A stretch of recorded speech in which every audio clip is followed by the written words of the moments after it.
Thank you, Maura. Good evening, everyone, and welcome to the Town Board meeting for December 14th, 2021. It's great to see so many people out here at the Albert A. Capellini Community and Cultural Center. My name's Matt Slater. I'm proud to be the town supervisor for our community, joined by a number of elected officials. I just want to introduce quickly. To my right, we have our town clerk, Diana Quast. We have our town councilman, Vishnu Patel, town councilman, Tom Diana, town councilman, Ed Lachterman. On the screen, we also have with us our town councilwoman, Alice Roker, and we have to my far left, your far right, our town attorney, Adam Rodriguez. We also have with us Maura Weissleiter, who is our deputy town clerk. We appreciate the town clerk's office efforts in making today possible. I also want to thank our Parks and Rec director, Jim Moderano, who's here. And I know that a lot of members of our town staff who made tonight possible being here at the Capellini Center, so we thank you all. We do want to begin our agenda. We do have a bit of a different line of events tonight. It is a special night for two of our board members, and we appreciate so many coming out to celebrate their service and recognize them with us. And with that, if you could all join me in the Pledge of Allegiance, please stand.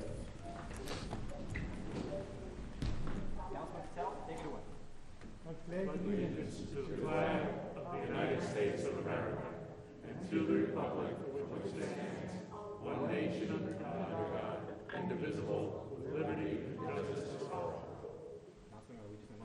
Moment of silence for all men and women, those who are currently serving and at home. Moment of silence to honor them.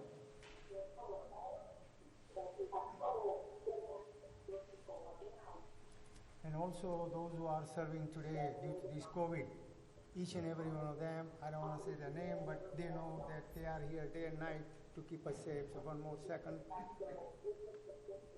Thank you. Thank you, Councilman Patel. Please be seated, everyone. We're going to begin tonight with some presentations to recognize two extraordinary individuals. As we all know, Councilman Patel and Councilwoman Roker have been long-standing and dedicated public servants to the town of Yorktown. They have made tremendous accomplishments and have been tremendous partners for everybody in this town, incredible advocates on a number of different fronts. I know that the town board wanted to take some time at one of our meetings to recognize their service and dedication. We wanted to make sure, and I want to thank Mark Lieberman for helping coordinate this. It was, to the best of our ability, an in-person meeting. And again, we appreciate everyone coming out. We do want to send our best to Councilwoman Roker, who is unable to join us tonight, but again, is here via Zoom. And we appreciate the town clerk's office in arranging the hybrid model that we've continued to utilize. I want to begin, if we can. We do have County Legislator Vidat Gashi with us on via Zoom. And I do have some hardware for both Councilwoman Roker and Councilman Patel, but I want to turn it over to my colleague, County Legislator Vidat Gashi of the 4th Legislative District, to say a few words. County Legislator. Thank you, Supervisor. Can you guys hear me? We can hear you. Okay, great. Sort of. I don't know if people in the back can hear you, but those closer to the front can. All right, great. I know you have a long agenda, so I don't want to take too much of your time, but I did think it important that we recognize the amazing accomplishment of the outgoing council people in Vishnu Patel and Alice Roker. They've made a fantastic contribution to the town of Yorktown, and I'm, as a resident of Yorktown, have been a direct beneficiary of it. But of course, they've had a long and successful career before they got into office. Councilman Patel in science for IBM, and Councilwoman Roker in television and for the town otherwise before she became a councilwoman. We're going to miss you both, but because I know that you were so involved before, not only in your fields of profession, but also with the town. I know that you're going to remain engaged. And for that reason, I wanted to issue a proclamation on behalf of the people of Westchester and the Board of Legislators. And we have two of them there. Looks like Supervisor Slater's got one on hand.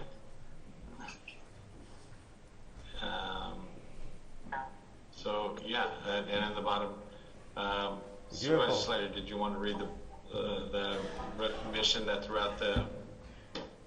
I'm happy to read them, County Legislator. This first goes to Councilman Patel. It states, whereas throughout its history, one of Westchester's most precious natural resources. I thought just the last part. How about just the last part?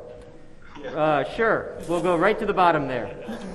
Let's see. Whereas accomplishments and contributions such as those of Vishnu Patel should be properly recognized and acclaimed, now therefore be it resolved that the members of the Westchester County Board of Legislators are proud to join with their colleague, Legislator Vidat Gashi, representing the 4th District, in honoring Vishnu Patel, and be it further resolved that the text of this proclamation be carried throughout the county for all people of goodwill to forever know.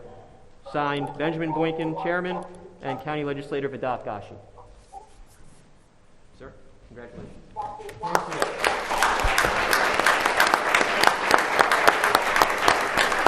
Thank you. Why don't you wait, because we've got more to come. We've got more to come.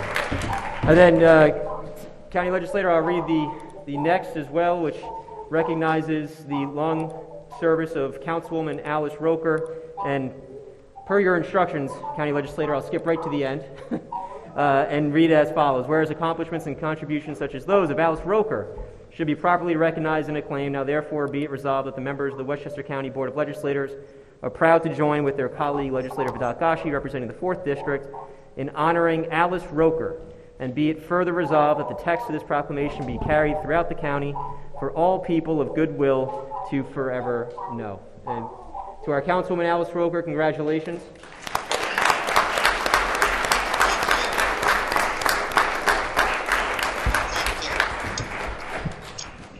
Thank you. That's so very kind of you. Thank you.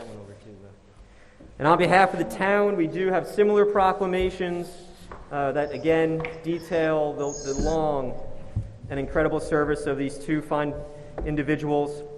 Again, to fellow County Legislator Gashi, I'm not going to read them verbatim. I just wanted to say personally that I've known Councilman Patel from, at this point, most of my life, having grown up here in Yorktown with his kids, having graduated Yorktown High School with his son, Amit, who is just an incredible American and patriot. Same with his daughter, Amy. I know how proud you are of your children, Councilman Patel. And it has been a true honor to serve with you these past 2 years. You've been a great partner. You've been an incredible advocate. And I've seen how you've taken your success in the private sector at IBM and how you've turned it into a great asset for the residents of Yorktown. And so I genuinely want to thank you for your years of service. And I know that you're not going to be going too far, and that we're going to keep the gardens over in Yorktown by Town Hall, and of course over at the gazebo in fine shape, as well as Patriot Park. So at least I know where I can always find you. And again, sir, thank you very much for your dedication and service to our community.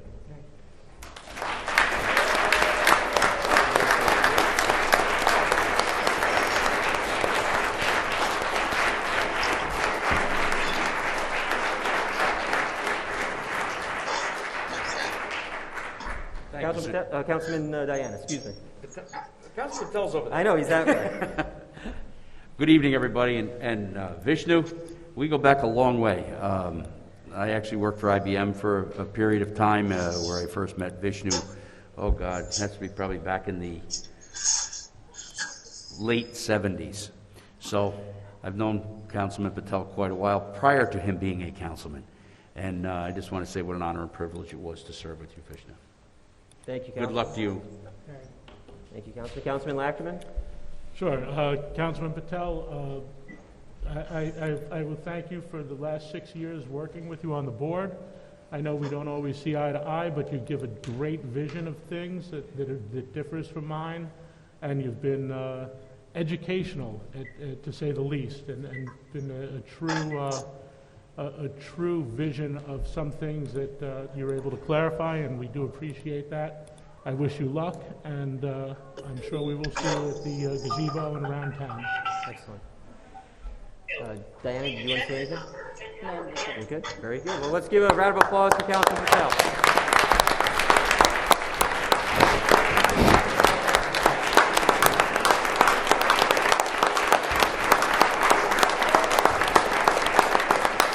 Councilman, you want to say a few words? Well, let me tell you, I'm looking for my Christmas card right here. Here, right here. You No, gave I it. You got another one. This Christmas card has like every country's flag. Okay? So we are here to honor you, not me, really. I was at IBM 36 years when I retired. It was broadcast live in 100 countries, and they gave us a check and a flag came, the gold polo stuff at home. I have done it for many, many times. Really, and it's wonderful to be here in the same town because they wanted to build the United Nations at IBM. Right. And IBM research at the Hanover Farm.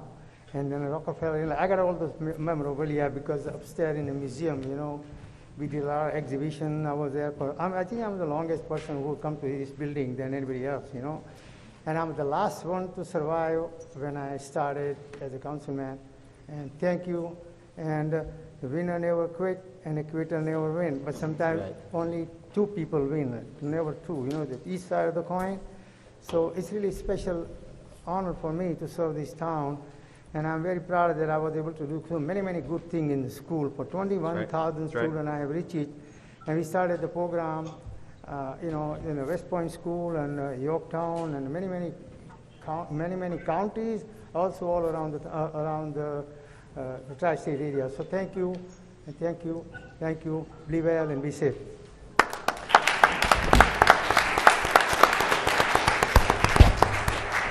And I'm going to have our speakers come up in a second. I want to, next, we do have the county executive. And the county executive is joining us via Zoom. Is the county executive there? I think I see him.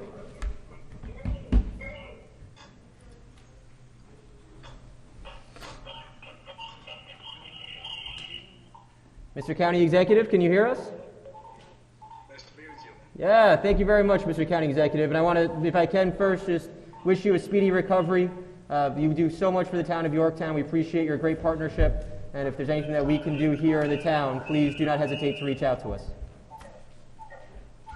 Mr. County Executive, do you want to say a few words for recognizing Councilman Patel and Councilwoman Roker?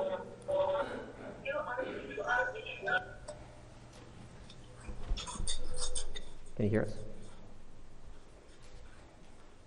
You want to try it, Di? Maybe he can hear you better. I asked him to unmute, but he hasn't.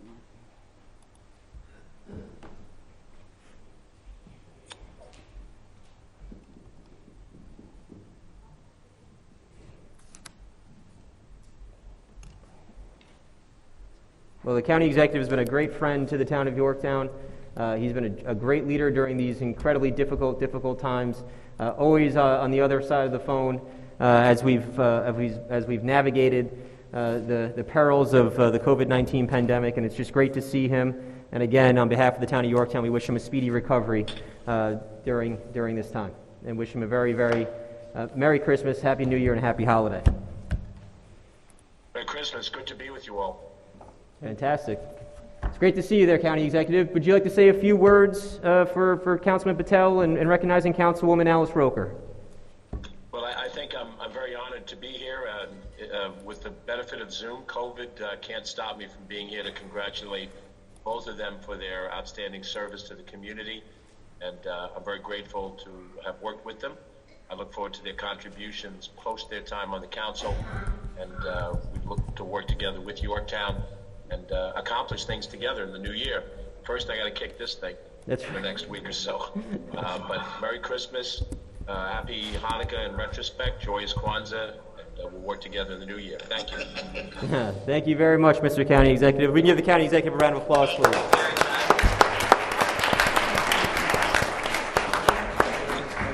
We also have a proclamation for Alice Roker. Now, Not going to read it verbatim, but I can tell you that in my mind, Councilwoman Roker has been a trailblazer of this community. She has served with incredible passion, both in the town clerk's office and here on the town board. She has been a leader on so many initiatives that really leaving a lasting impression. I know that my mom and my grandmother at the 9/11 ceremony tracked Alice down to tell them how important she was to me, and I mean that sincerely. She's been a genuine friend, a true mentor, and always has what's best for Yorktown in her heart. I know that I'm going to miss her tremendously sitting here on the dais. I'm going to make sure, though, that on Wednesday mornings, Councilwoman, you're still going to get phone calls from me, because we do talk every Wednesday morning after a town board meeting. But she, our friend Alice Roker, just an incredible public servant, and I'm very, very excited that her service will continue for the town of Yorktown in a new capacity. So Alice, on behalf of the entire town, genuinely thank you for your years of service to our community. It means so much to so many of us, and we wish you the best in this next chapter.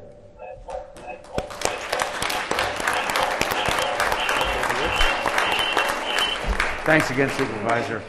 Alice, what can I say? You've been a friend. Matt, you'll have to let me know when to speak because I can't hear. I will. We'll let you know. Go ahead, Councilman. Alice, you've been a friend. You've been a leader in this community. I'm going to miss the hell out of you.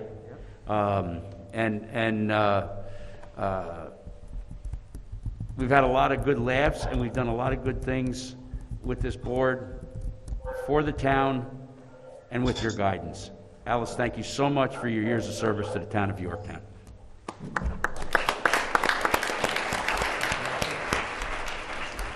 Alice, it's been a pleasure to serve with you, but we go back much longer. As you signed, when I first got married, you signed my marriage license. You signed mine too. And when I was sworn into office, I was the last person you swore in as a town clerk. I used to say that I don't hold either of them against you, but I don't know about the swearing me into office part yet. You've been a true mentor. Your historic viewpoint of what has happened in the town of Yorktown has been invaluable. I've learned so much working on the board with you, and appreciate the perspective you bring, and also the no-nonsense way that you will correct an issue that you see and give us that historic perspective. Thank you so much. Please don't go away, and look forward to working with you in your other capacities. Thank you, Councilman Lachman.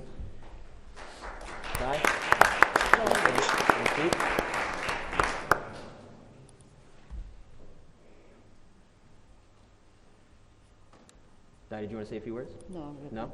All right, Councilwoman Roker, the floor is yours. It is very difficult for me to hear, but I do want to thank the residents of the town of Yorktown for allowing me to work here for as long as I have. I think one of the best things you can do is to say that I served my community, and I hope I served it well. And, I had a lot of fun as I went through those years, and I think people who came to visit with me had a lot of fun, in addition to doing some meaningful work. I just thank everyone from the bottom of my heart for allowing me to have this job. Well, job well done, Councilwoman Roker. Congratulations and best of luck.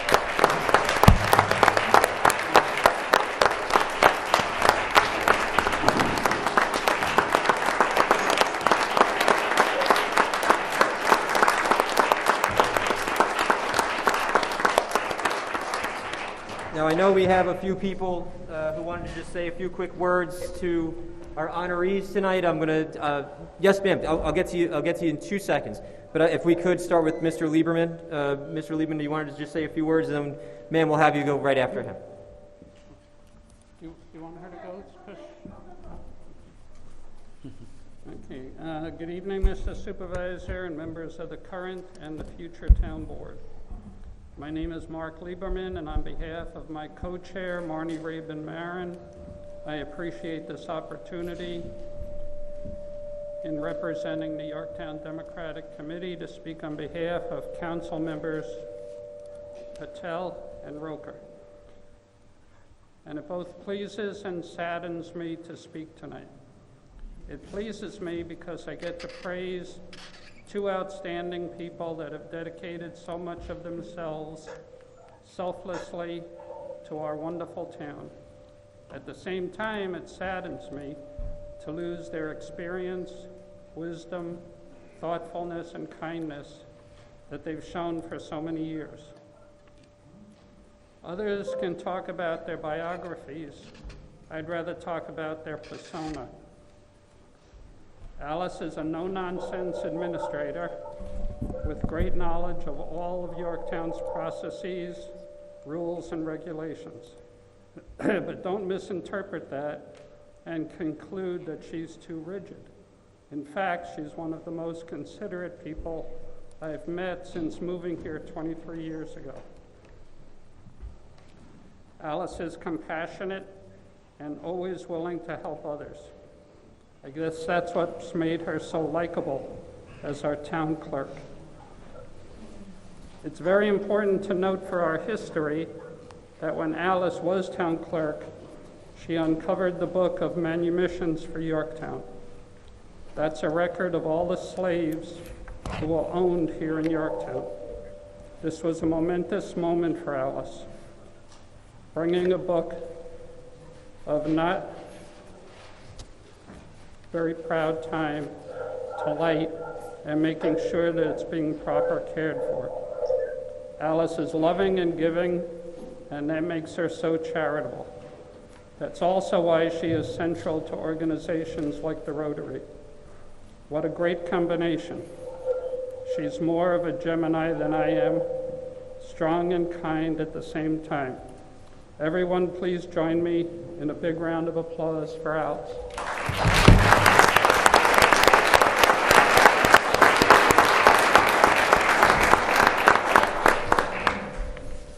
Vishnu is one of the most dedicated people I know. He has often been misinterpreted because of differences in diction. But if you're not judgmental, but patient and willing to listen, you'll be rewarded with his wealth of knowledge. Having worked for IBM myself, you should be in awe of someone qualified to be named Scientist of the Year. Here again, you'd believe that a scientist might be too objective, too fundamental in their thinking. But Vishnu is nothing less than amazing. He has brought beauty to our town with all his hard work on his hands and knees, planting flowers for us. Yorktown residents find beauty throughout the town thanks to Vishnu. Vishnu's green thumb has led to awards year after year at the Grange Fair Flower Show. The beauty of Vishnu is also apparent in his dedication to the Scouts, to students interested in science, and to his making personal computing available to our seniors and our high schoolers. Please join me in a round of applause for Vishnu.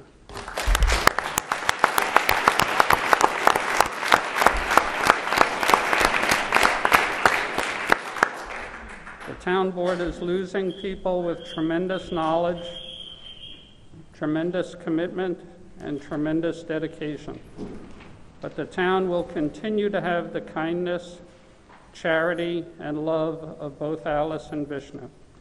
Supervisor Slater, Council Members Lackerman and Diana, future Council Members Esposito and Hogwa, please join me in the town in thanking Alice and Vishnu for their service. Thank you, Mr. Lieberman. Ma'am, would you like to come speak, or do we have the portable microphone for her? Did Jimmy go get it? We don't have a portable microphone? If you'd like to take the podium, you can.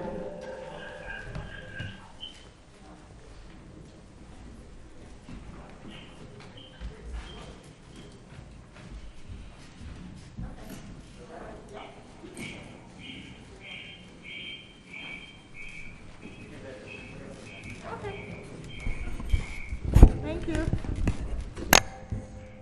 Alice, do you hear me? Alice, can she hear me? Alice, this is Judy Bernstein. You're the one who got my oldest daughter, our oldest daughter, the marriage license. And that was about 23 years ago. I've known you all this time, and I tell people all about you all the time. Anyway, as a result of you helping get a marriage license for our daughter, we have two wonderful grandchildren.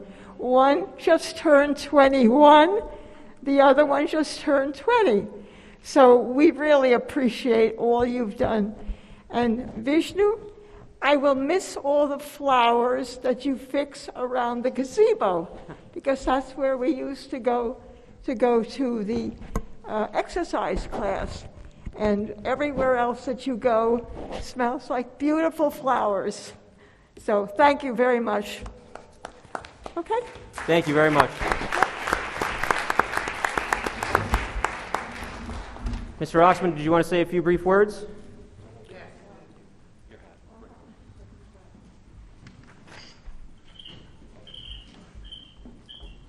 Thank you for the courtesy of the floor. I don't know that Alice can hear me. I don't know if she can see me, but if not, I'll call her in the next day or so and repeat my sentiments. It was about 35, 40 years ago, I'm not sure, when a young, smart, attractive woman came into the town of Yorktown. At the time, I was the chairman of the Yorktown Democratic Party, and it was my job to recruit this person. And we met at the Yorktown Diner, the first of many times, and a new career started. And it was a wonderful career. Alice, you had a great run, and quite frankly, I don't think I've made a better move in my lifetime. So Alice became a clerk here. She later became a council person, and she was with Vishnu. Vishnu, nice to see you.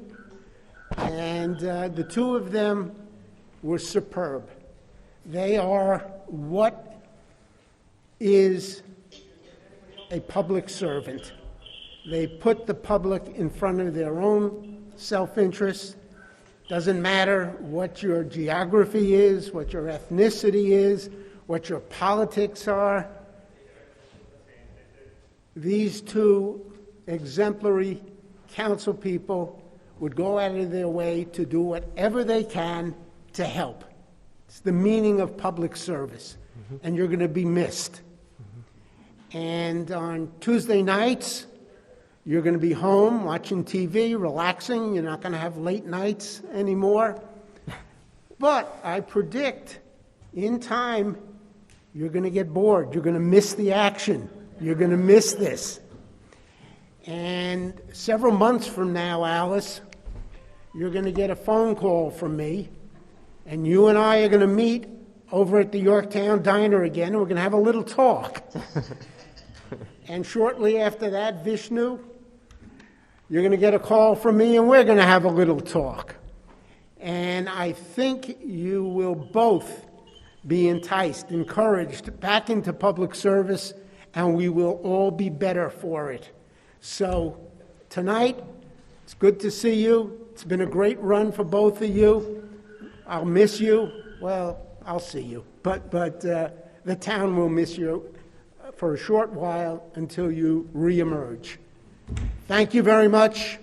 Thank you, Mr. Oxman.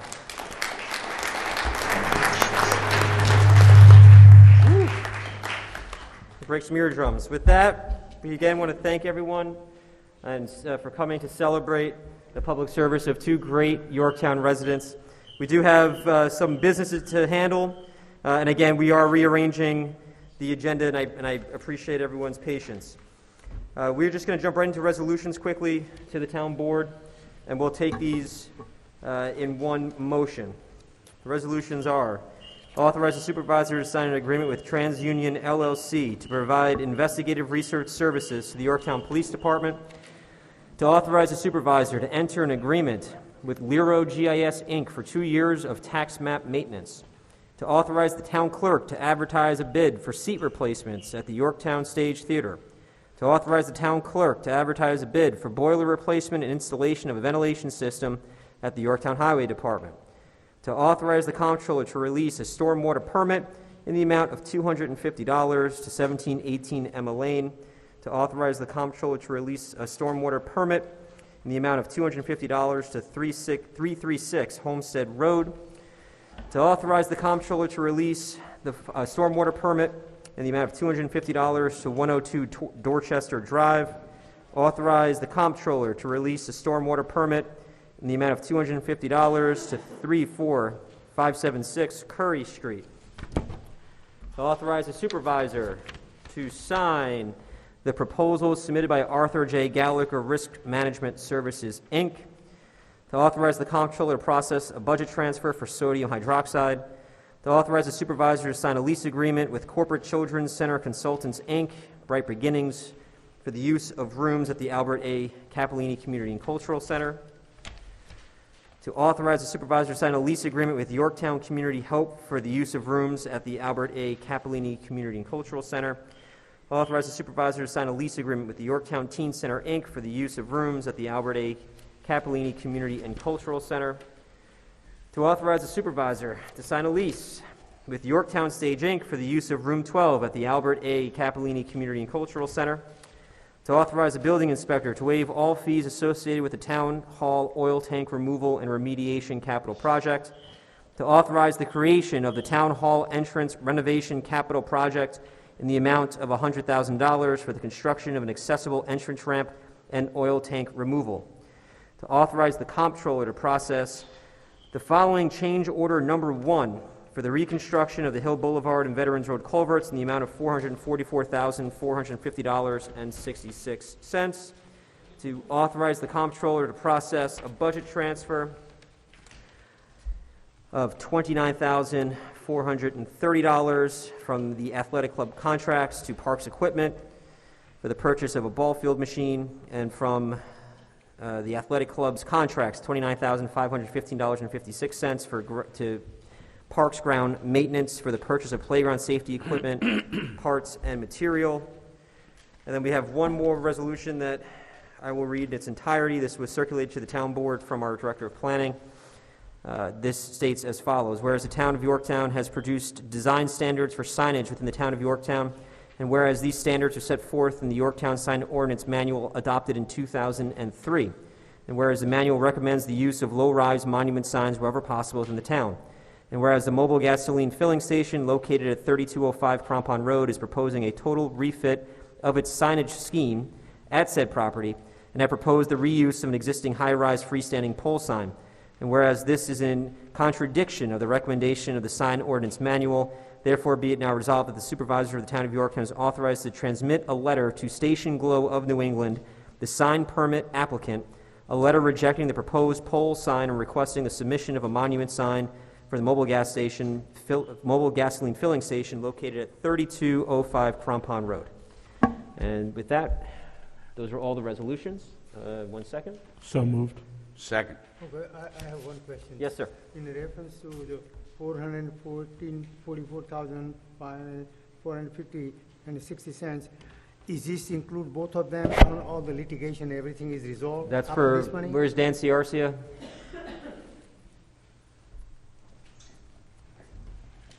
Dan, a quick explanation. I know that we've talked about this, but I believe this is for transit, correct? Yeah, this is for the Hill Boulevard and Veterans Road culverts.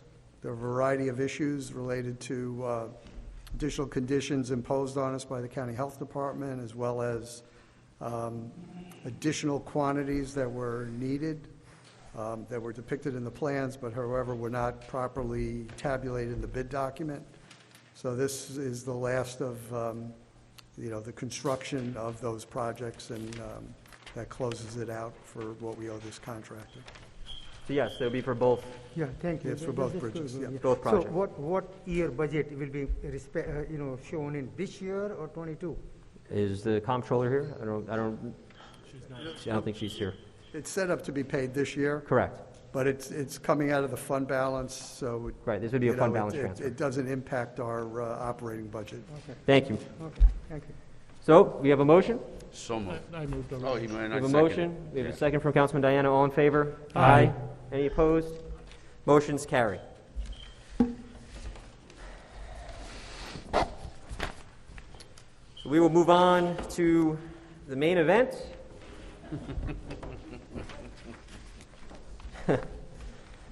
This is Number one. This is a public hearing to consider adoption of the proposed local law amending Chapter 300 of the Code by the town of Yorktown, essentially establishing plan design district overlay zones for two parts of our community. We have the notice by the town clerk. Thank you very much. As we see, there are quite a number of people here tonight, so we will be limiting testimony to 3 minutes. We ask that you do not repeat comments that were already stated before you. If you agree with Mr. Smith, you can just say you agree with the testimony of Mr. Smith. If you are unable to complete your testimony, you are always able and welcome to submit written testimony through the town clerk's office, and it will be added and included as part of the public record. We do also ask that all comments, again, are kept at a respectful tone. We are here to take your comments, to listen to your comments, and process those comments. We do have a couple of presentations that we're going to begin with, and I'm going to turn this over to our Director of Planning, John Tegeter. Mr. Tegeter.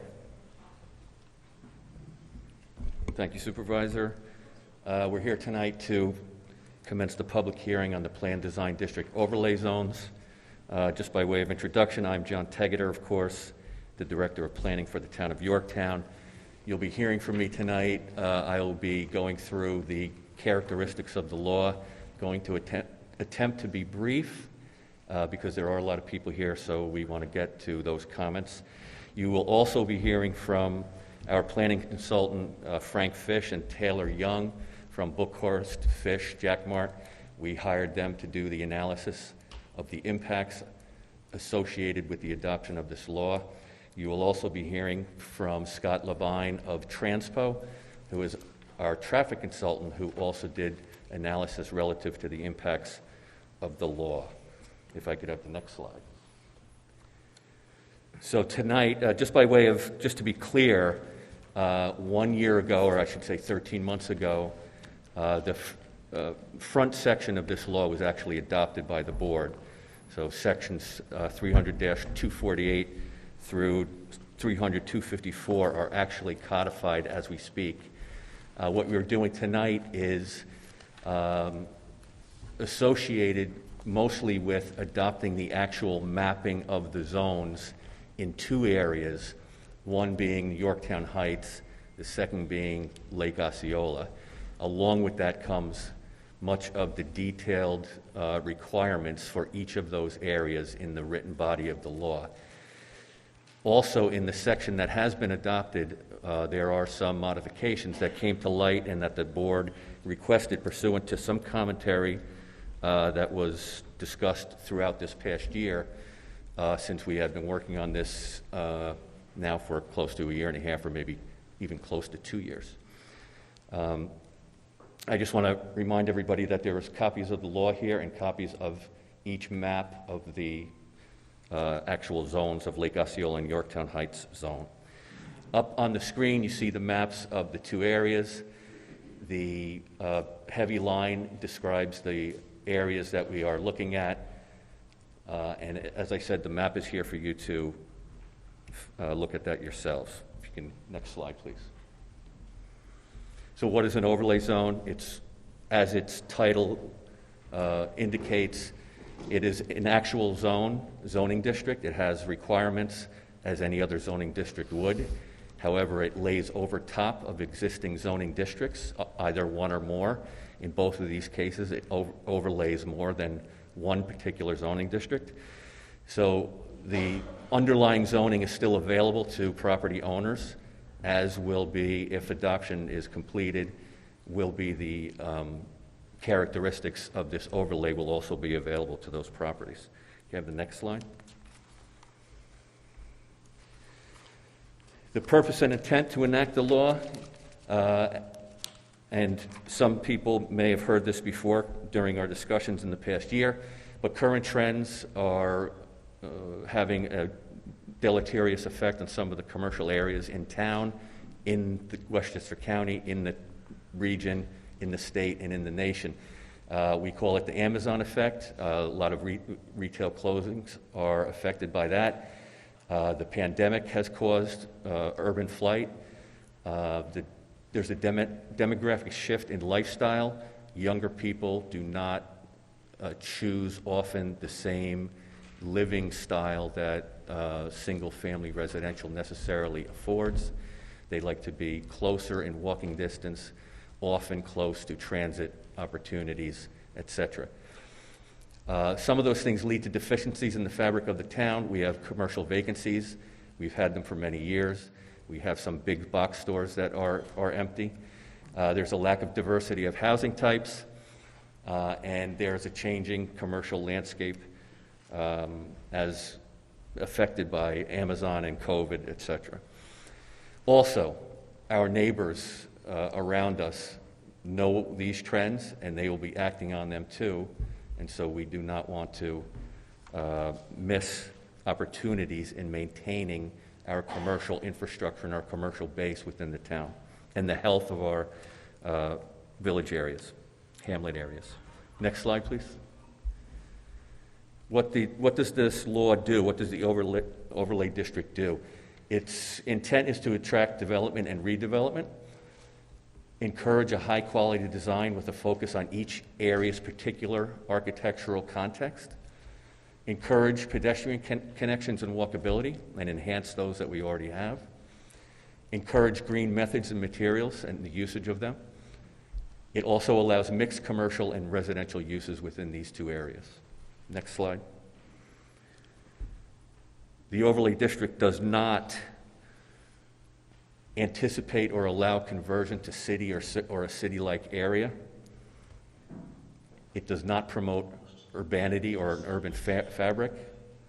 It does not remove the current zoning. It's an overlay zone. It will lay over what's already there. And it does not approve individual projects, nor does it guarantee any desired density or a desired level of reduced or increased bulk requirements, which speak to height, setback, parking requirements, things of that nature. Can I have the next slide? It does not suspend any other town or state laws. Our wetlands law, lighting, stormwater law, our newly minted tree law, our secret law, and also our heritage preservation law will still remain in full force and effect. There will be no conflict with these. They still need to be looked at and complied with in any development application that will come through under this overlay district or any other zoning district that we have existing in the town. Next slide. This section is really pursuant to the modification to the body of this law that was already codified a year ago. And what it does, it creates a process in which an applicant who desires to be reviewed and approved, possibly under this overlay district, that they first go to the town board, and the town board considers the value of the project and against the intent of this law, and then will either authorize it or not authorize it to be considered under this law prior to the planning board's review. The 8 things, there are 8 items that need to be looked at. Whether the project is consistent with the general goals of the comprehensive plan, whether the project will likely be detrimental to the character of its immediate neighboring properties or the district and town at large, whether the scope of the project will likely cause operational difficulties on the site that have potential to negatively affect the health, safety, and welfare of the public, whether the town's infrastructure is capable of servicing the project, or that the impacts or deficiencies of the infrastructure can be appropriately mitigated. Can I have the next slide? Whether the project will eliminate a blight or potential blight within the district, whether the project is consistent with the goals and intent of the overlay district, whether the project is consistent with the requirements of the overlay district and does not exceed the limitations or requirements set forth therein, and lastly, whether the project is likely to contribute to the economic development of the district and the town at large. All of those things will be considered by the town board when they determine whether or not to authorize a project to be reviewed under this overlay law. Can I have the next slide, please?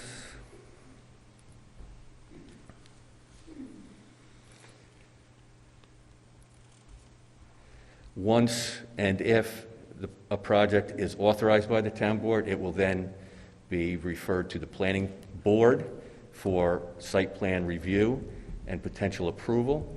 At that time, the planning board will conduct its typical site planning review, which includes the State Environmental Quality Review Act and all of the laws that I mentioned before, wetlands, stormwater, and others.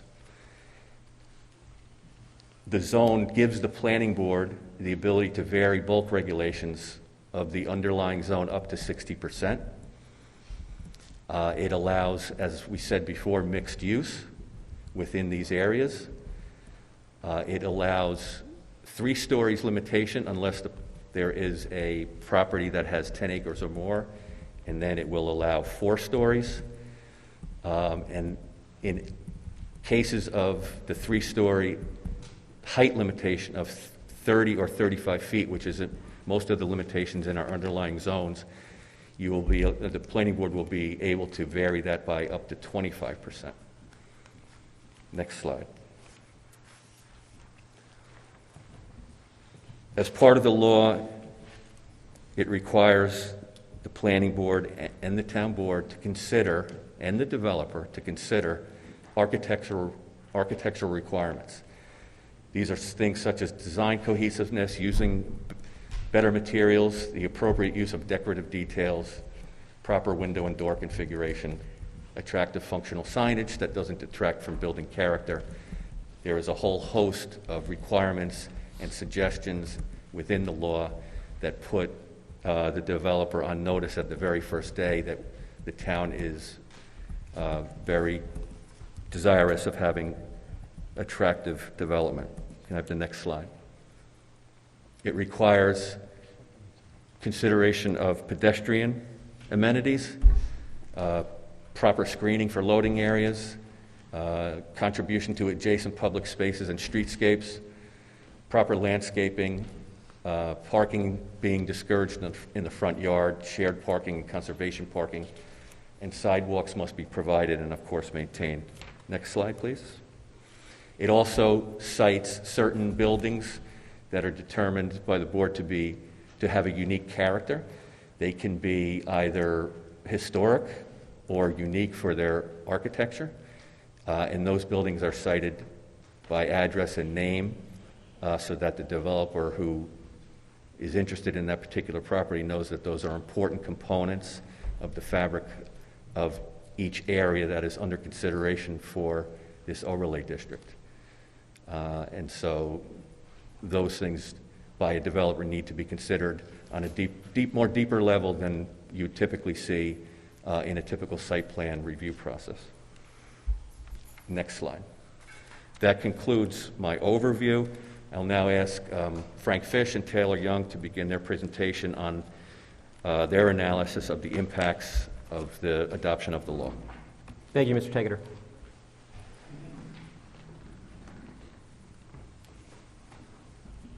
Gentlemen, good evening. It's great to see you in person.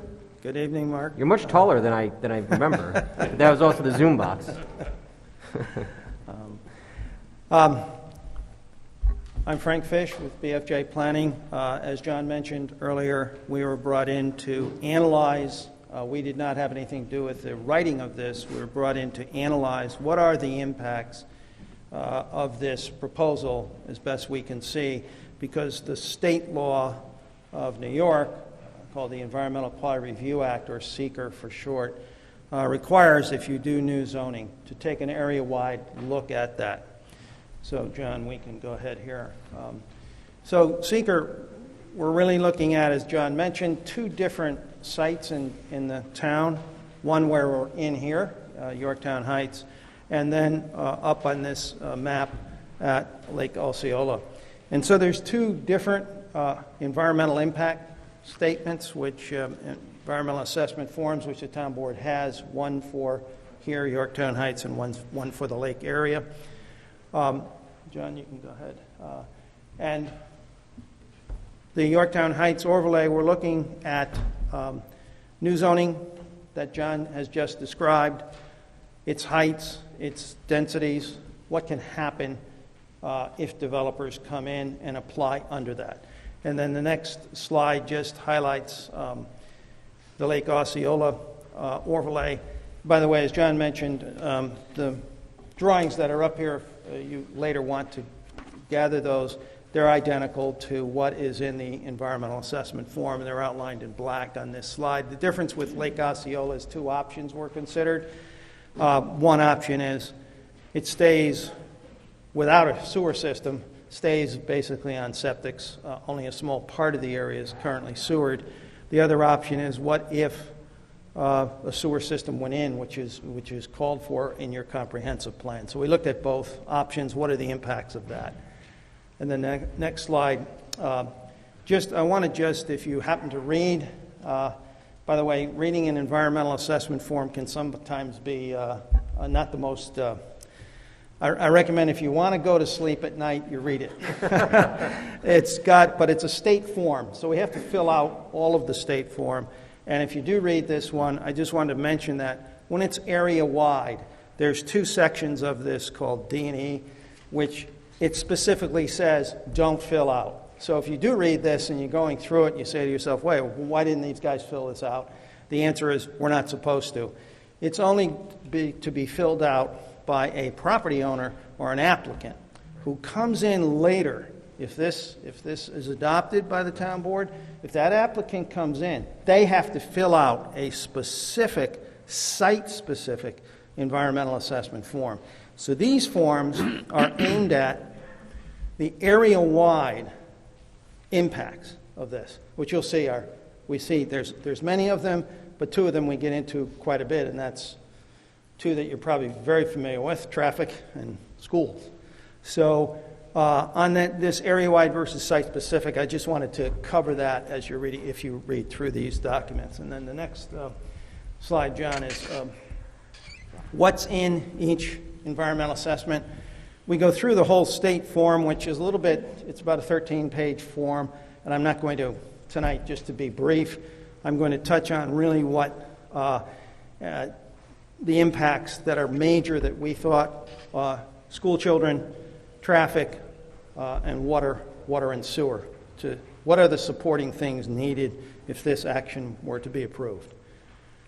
And then the next slide just goes through some 10-year development projections for each one. And with that, I'm going to turn this to Taylor Young from our office, and then for traffic, Scott will get up and cover that. Taylor? Thank you, Frank. Good evening, everyone. As Frank said, I'm Taylor Young. So to kind of set the stage for school children projections, traffic, everything, we needed to do a rough development projection. And so if this zoning overlay were adopted, and in this we look at development over a 10-year period, because it takes time to make the plans, get the approvals, and buy property if you need to. And so we created for Yorktown Heights a development projection using two steps. The first being what we called known development sites. These are sites that are known to the town and to the planning staff. A developer may have come in and said, I want to build something here, but zoning doesn't permit it. And so these sites include Underhill Farms, Yorktown Green, the Roma Development, and the Boutique Hotel.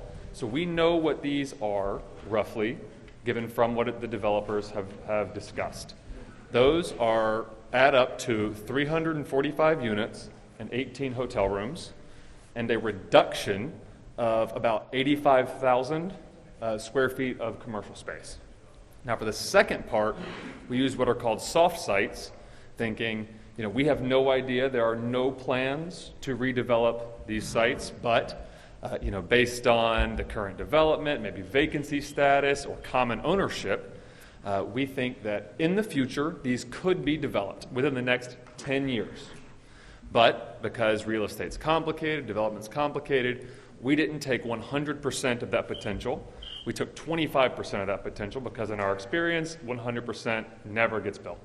So we think 25% of the potential soft site developments could be built in the next 10 years, and we say that is 60 units, and it's about 7,000, a reduction of 7,000 square feet of commercial space. So in total, over the next 10 years, we're projecting 405 units and 18 hotel rooms, and a reduction of 92,464 square feet of commercial space in Yorktown Heights. And so we used that as step one. Step two is projecting school children. And to project school children, we took those units. We used two different sources. A Rutgers analysis, which is kind of a standard in school children projection. It's a study from Rutgers University from 2018, and then used what we have, our BFJ multipliers, which in 40 years of planning in Westchester County and the tri-state area, things that we've observed. And so just to kind of get a range, like to use a range of school children. So we know there are 54 townhomes that are proposed as one of the known development sites. Townhomes tend to have more school children than typical multifamily apartments. We don't know the bedroom mix or anything of the development site, so we used a per unit multiplier. And on the lower end, we're projecting 40 school children total.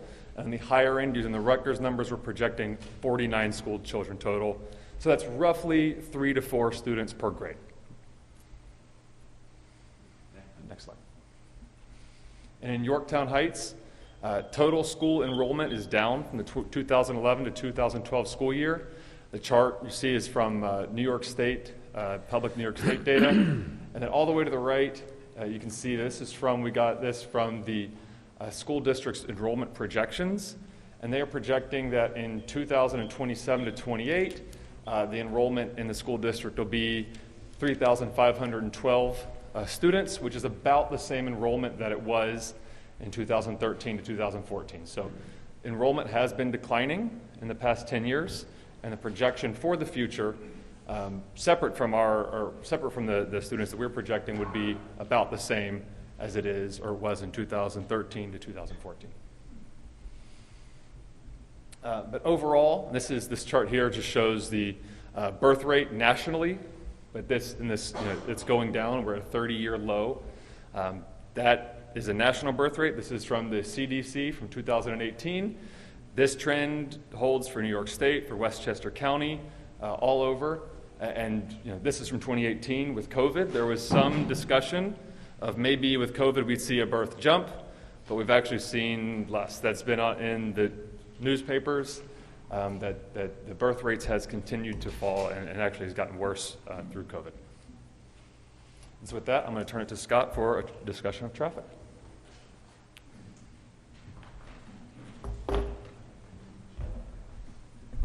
Scott, thank you. Good evening, members of the town board, members of the public, Supervisor Slater. So I'm Scott Levine, and I'm going to briefly introduce the traffic component of the expanded EAF that my colleagues have just been talking about. So I was retained by the town to look at the traffic issues. So again, I didn't write the law, but we're looking at the potential impacts of the law. So if you've taken the time to read through the document, you'll see that there's a number of aspects of the traffic analysis. We look at traffic volumes on the roadways. Those come from the Department of Transportation.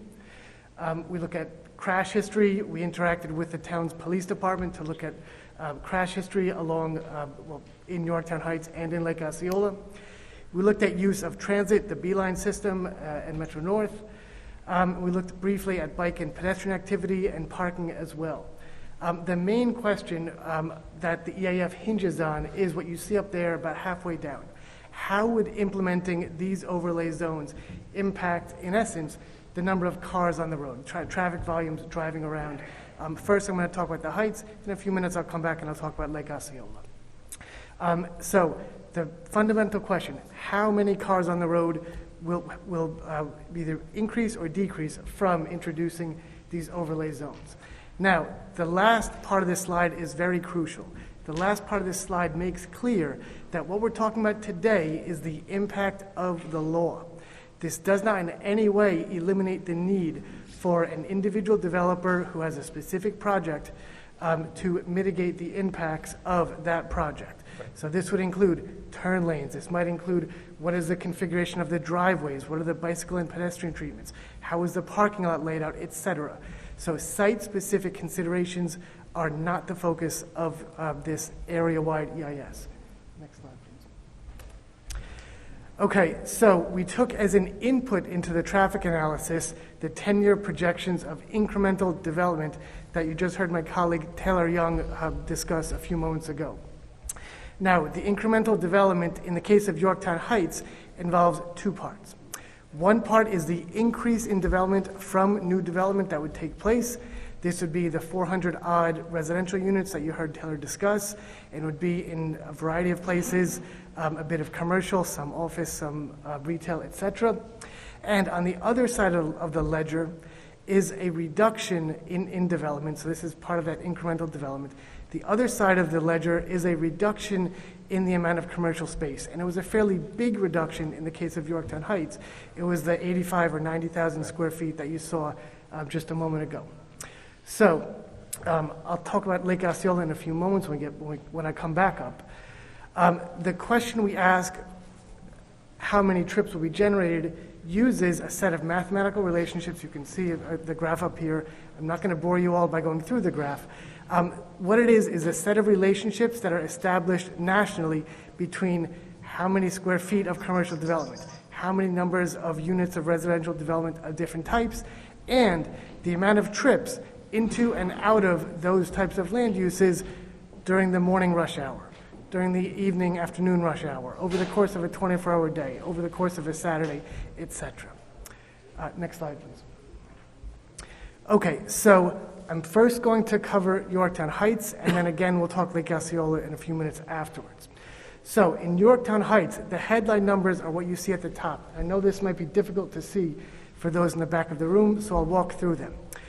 We looked at 4 time periods: the 24-hour typical weekday, a typical morning rush hour period, a typical afternoon evening rush hour period on a weekday, and Saturday, which is typically the busiest hours, sometime in the middle of the day. Okay, so the headline number over the course of a 24-hour weekday is a reduction in approximately 3,800 or 3,900 trips, again, over a 24-hour period.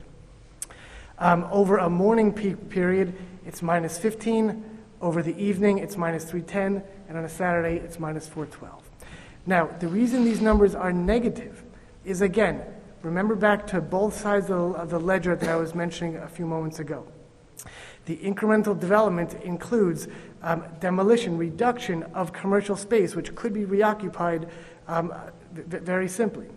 That reduction of commercial space and its replacement in a variety of these sites with some mixed use, overall it leads to a reduction in traffic generation. Now, the big picture here is that commercial uses, commercial land uses, generate much more traffic per unit area, per acre, than residential uses, which is why you see the types of changes being proposed for the Heights district lead overall to a net reduction in traffic generation. Now, to put these numbers in perspective, what does it mean, 300 fewer trips or whatever? Well, 1 trip a minute, 60 trips an hour would be 1 trip a minute, and a busy lane of the Taconic Parkway can carry about 1,800 vehicles an hour. And Route 202, Route 118 carry on the order of 600 to 800 vehicles per hour per direction. So that gives you a bit of context for the numbers that you see up here. Next slide, please. Excellent. I'm going to hand back to Taylor Young, who's going to talk about Lake Osceola. Thank you. All right. So with Lake Osceola, it's similar and different than Yorktown Heights. It's similar in that, or it's different in that we do not know of any known development sites. We are unaware of any developer who's proposing any development for Lake Osceola. So to project development, we used a soft site projection. As Frank Fish mentioned earlier, there's two different development projections. One, if the whole area remains on septic, which is less attractive, you can't build as much on septic, and if the area gets a sewer system. And then, so we projected 20% of the total development potential if the area remains on septic, and 40% of the total development potential if the area goes on sewer, reflecting that sewer you can build. It's easier to build. You can build different things. We do not know of any developments, again, but we were thinking about Lake Osceola and said, it's not in Yorktown Heights, so maybe townhomes would be more attractive here, so we just said 20% of units would be townhomes, just as a projection. We do not know any specific developments, but for the purposes of projecting school children, we assumed 20% of the total units would be townhomes. And so with that, we use the similar, two different multiplier sources, Rutgers and BFJ, if the area stays on septic, you're looking at, we project 8 to 9 school children, so less than 1 per grade. And if the area has a sewer system, it's 16 to 18. That's the range we're projecting, which is less than 2 children per grade. Yep. And so looking at the enrollment from the past 10 years, again, this is New York State data. Enrollment is down in the Lakeland Central School District, every year in elementary, middle, and high school levels. And we'll bring Scott back up to discuss traffic.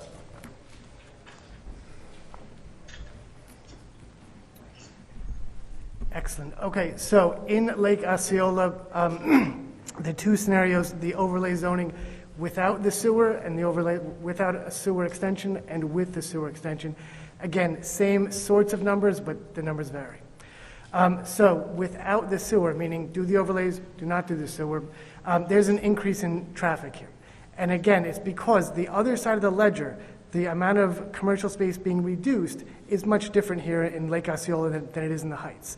I believe it's Osceola Manor, the former wedding venue. Right. There's a bit of commercial space on the west side of Hill Boulevard that would be potentially redeveloped, so that's reduced. But there's less of that, so the numbers here are positive. The numbers are small, so they're on the order of 30 to 33 trips per hour, morning and evening rush hour on a weekday without sewer, and then something like 60 with sewer.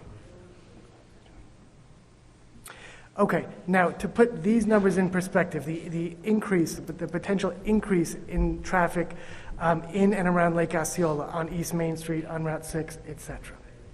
Okay, so you got those two main corridors, East Main Street and Route 6, running east-west, connecting right over to the Taconic. East Main Street carries on the order of 10,000 trips per day. Route 6 between Hill Boulevard and Curry, just to the south of the lake, carries about 20,000 trips per day. So to put those 30 to 60 trips per hour, 300 or 700 trips per day into perspective, without introducing sewer, you would be increasing the potential amount of travel in this area, amount of cars on the road, by something like 1%. And if sewer were to be introduced, that becomes something like 3% rather than 1% without having the sewer extension. So, next slide, please. Let me hand back over to Frank Fish, who will wrap up our presentation for the evening. Thank you, Scott.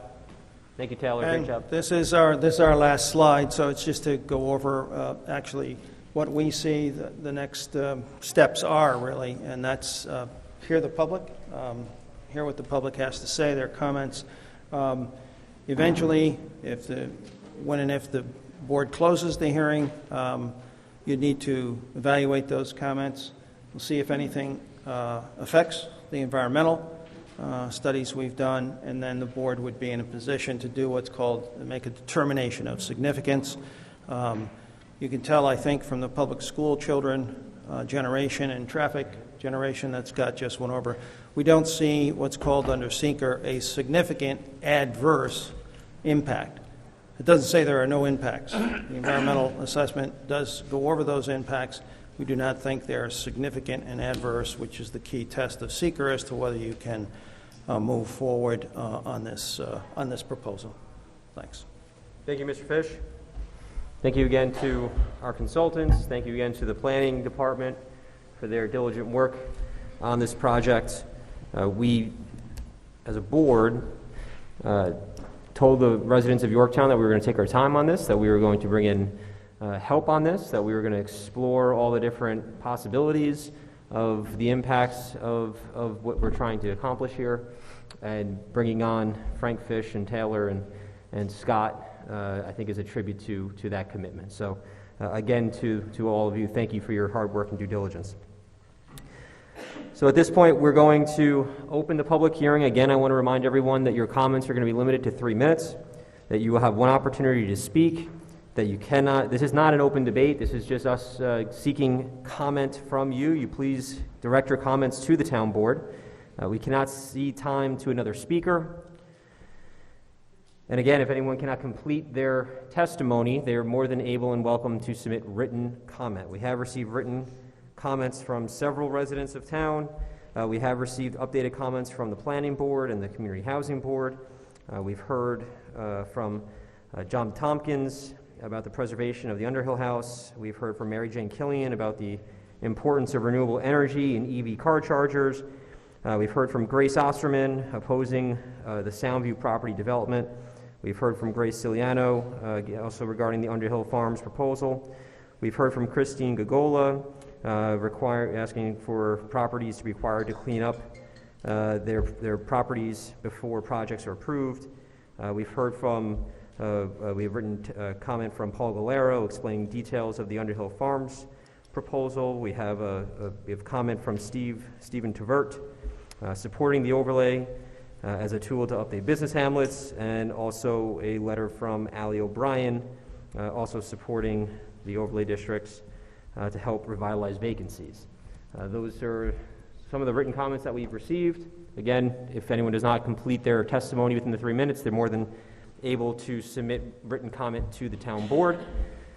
So with that, I will turn it over to the town clerk. We have a list of people who signed up to testify, and we will hand it over to Diana. Okay, you might have the time. I'll handle the time? Sure. So there will be a timer that I will set once someone begins speaking at the podium.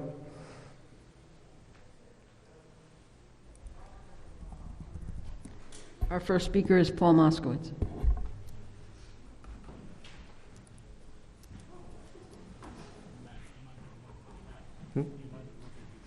Yeah, and if everyone could please, when you're coming, just for the record, introduce yourself. Thank you. Paul Moskowitz, Hunter Brook Road. I must be the winner of a lottery tonight. So what I wish to speak about are energy considerations. I believe that energy is going to be the dominant subject for environmental action in the 21st century. And I've read that our supervisor wants to move Yorktown into the 21st century. But I have seen none of it here in these presentations. For instance, in the law, proposed law, Section 253 offers benefits to developers for building green buildings, green housing, and it suggests several standards. If it's worth doing, it should be compulsory, not just voluntary. And if the benefits are also worth doing, they should be given, and the builders required to build green housing. The major impact, immediate, that I see has to do with a transition from fossil fuels to renewable energy. it's been predicted that by 2030, half of the automobiles and vehicles in the United States will be electric vehicles. In order for individual homeowners or owners of the condos or renters to be able to make use of their electric vehicles, they're going to need charging outlets.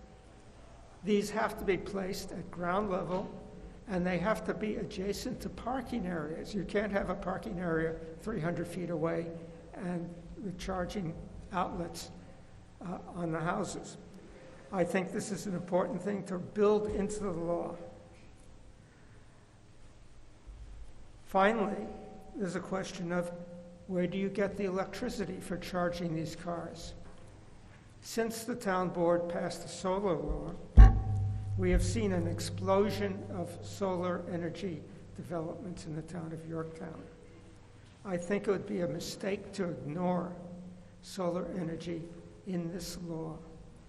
Specifically, I believe that builders should design roofs and have their orientation such that they can make the best use of the sun to provide solar energy so that all these 400 apartments, housing units, can have their automobiles charged without having to depend on fossil fuels.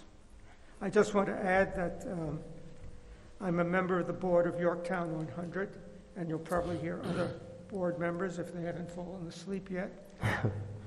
And I've heard many good ideas out in the hallway, but I'm not going to speak about them. I know other people are going to talk about affordable housing set-asides and historic preservation. These are important. But I'm just doing energy. Thank you, Mr. Moskowitz. Thank you. Appreciate it. Next is Bob Deangelis.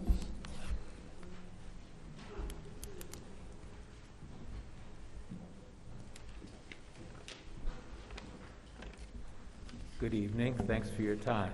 Good evening, Mr. Deangelis. My name is Bob Deangelis. I've lived in Yorktown since 1981, raised my family here. I retired from IBM about 3 years ago. I never saw myself as a climate activist, but I am now. You study and you read enough and you care, and there really is no choice. So I formed Yorktown 100, a group of volunteers that have a singular goal of reducing our carbon footprint to zero in 20 years. I believe the overlay district can present a real opportunity to do something good for our environment. We have the opportunity to be leaders here and do something different. What can we do? It's really not that hard.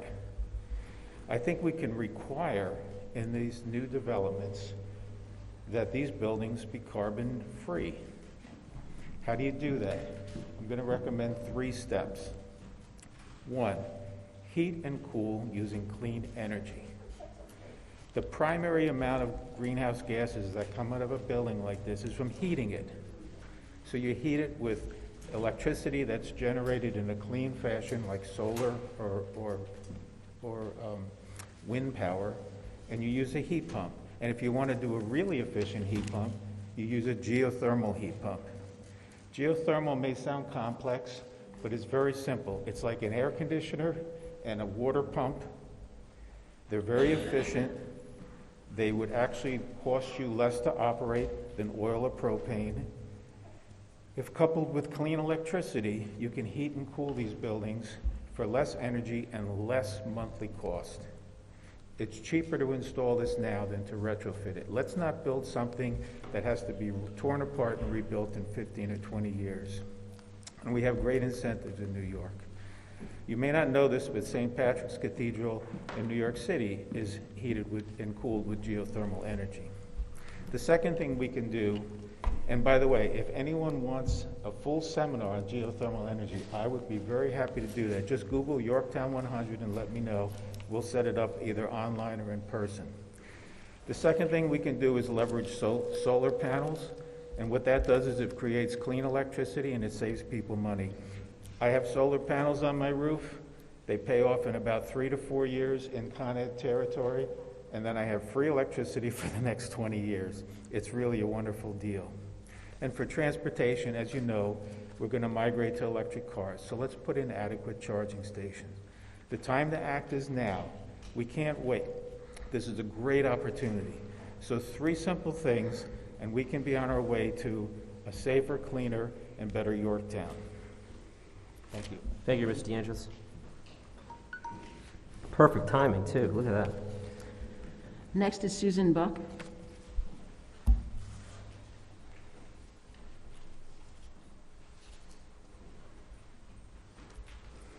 Thank you very much.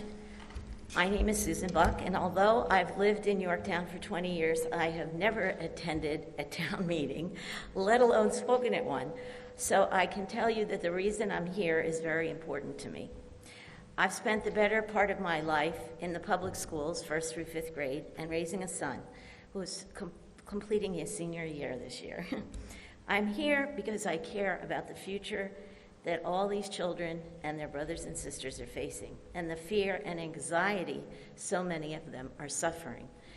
And so what I'm about to share with you, the data I'm about to share with you, is really to support what Bob just spoke about, the importance of really building toward the future in a green manner.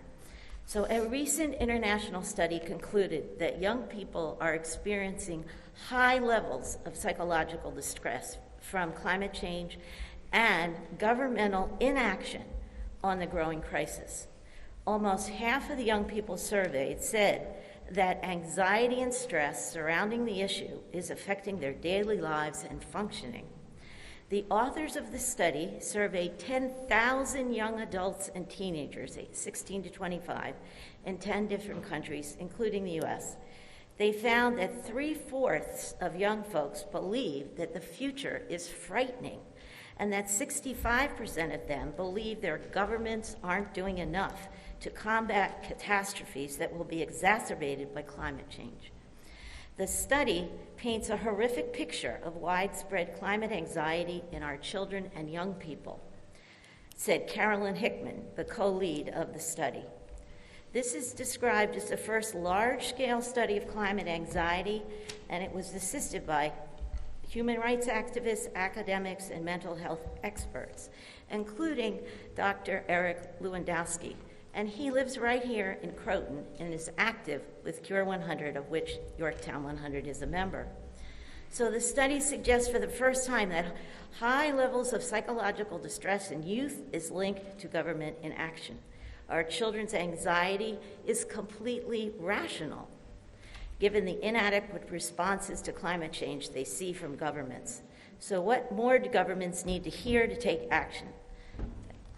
Based on this information alone, and of course there's plenty of science, which my Yorktown 100 friends are sharing, we have the opportunity here in Yorktown to make significant changes to lower our carbon footprint substantially as a community by building for the future. Let's make our children proud. Let's assure them that each of the adults here in Yorktown is willing and determined to do our part to positively impact the lives of all who live here, as well as the planet in general, through our efforts to minimize climate change through building sustainably. Thank you very much. Thank you, Susan. Next is Laura Kuzma.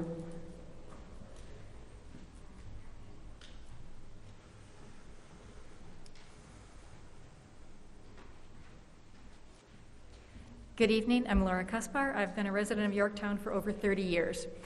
I'm going to try to condense my comments a little bit to fit in the time, and I will send them to the board Thank you. afterwards. But basically, I'm a member of Yorktown 100, and I want to talk about why this is important from a climate viewpoint.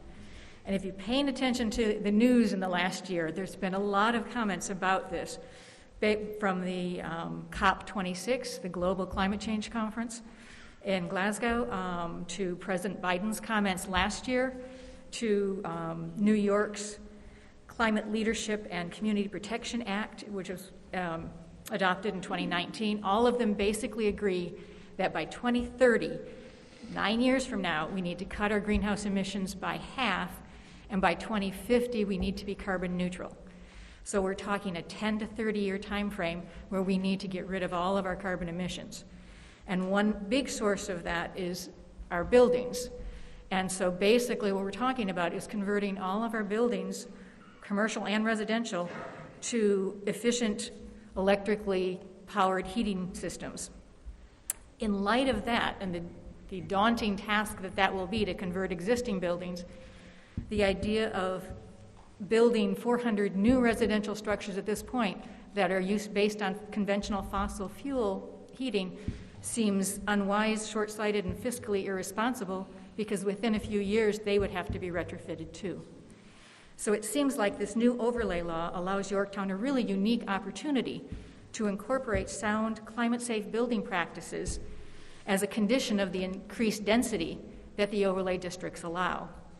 And I'd like to applaud the town in that having Section 300-253, it did state that the developers would be offered incentives for green building standards, but we don't believe that goes far enough.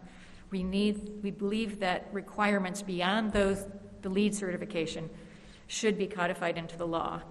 And the three main ones are the things that have been mentioned here, basically requiring that the heating for the buildings is an efficient electric-based system, of which ground source heat pumps are the most efficient, making sure that the planning and design of the buildings accommodates rooftop solar, whether or not that's built by the builder or just they're made solar ready so that the owners could add it later, or even it could become a community solar. I mean, this is something that Yorktown has been highly supportive of. It could become some community solar installation and benefit the entire community. And as was mentioned earlier, the idea that a lot of residents are going to be converting to electric vehicles. We need to prepare for that by having charging stations. I recently listened to one of your earlier meetings, and John Tediger also mentioned the idea that one of the goals of these overlay districts is to attract millennials. One of the best ways to attract the younger generation is to offer them zero carbon housing where, and then that in combination with a walkable community and the trail system would set Yorktown apart from other communities and make it a very desirable place to live. Thank you. Thank you very much. Next is Anthony Grasso. Tony, I don't believe. Jenny, are you, I'm sorry, are you just going to read Tony's statement or do you have your own? Why don't you submit Tony's? Just submit Tony's to the board, so don't read it. So why don't you submit it to the board? We'll circulate it amongst this way we have it as part of the record. Yeah, that's okay. That's fine. That's okay. We actually read Ira very good. I know he did. I know he did. We wish him a speedy recovery. Now, Jenny, is Jenny on the list? Yes, she is next then. She's next anyway. Oh, great.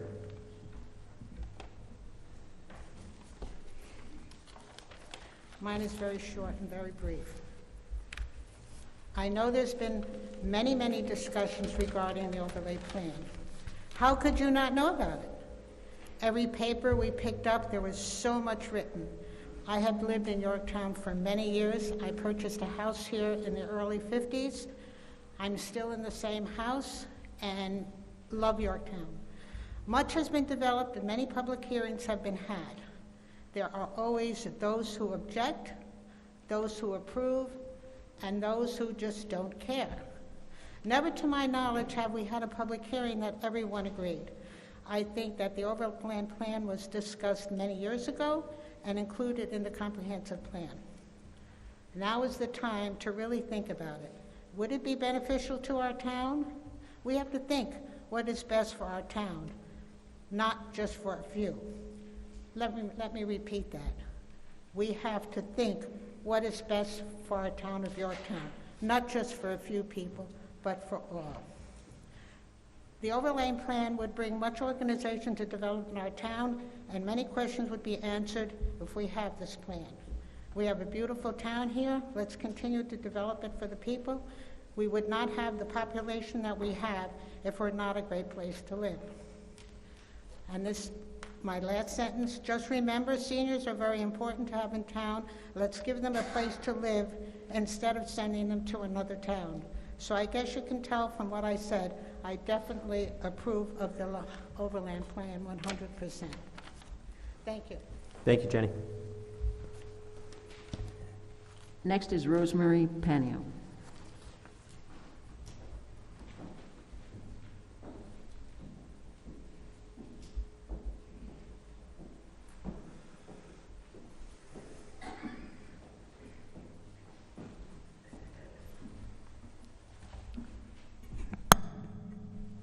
Good evening. My name is Rosemary Panio.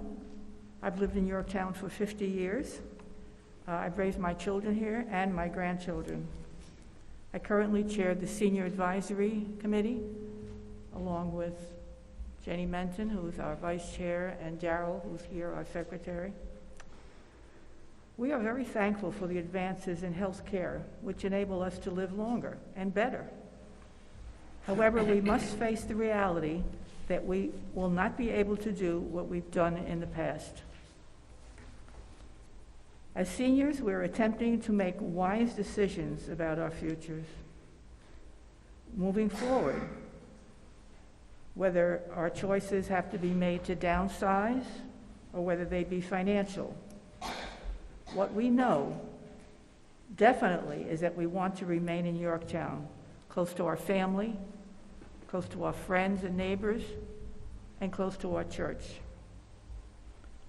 The town board has an opportunity tonight to approve the enabling legislation, which could provide some of the answers to address these issues. We understand that any project that applies will still have to go through the usual scrutiny of our many town committees and boards. The national surveys tell us that seniors shop within 5 to 6 mile radius of their homes. Creating more shopping will enable seniors to shop closer to home in a safe, familiar setting. Businesses bring in much needed tax revenue, what could be millions of dollars, to offset the residential property taxes and provide goods and services.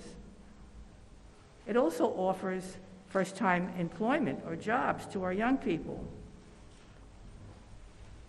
as well as creating housing options for our seniors. The trades will also see job opportunities. It is my hope that the town board will not miss this opportunity to update our zoning laws and meet the current and future needs of our community. Thank you. Thank you, Mrs. Panio. Thank you.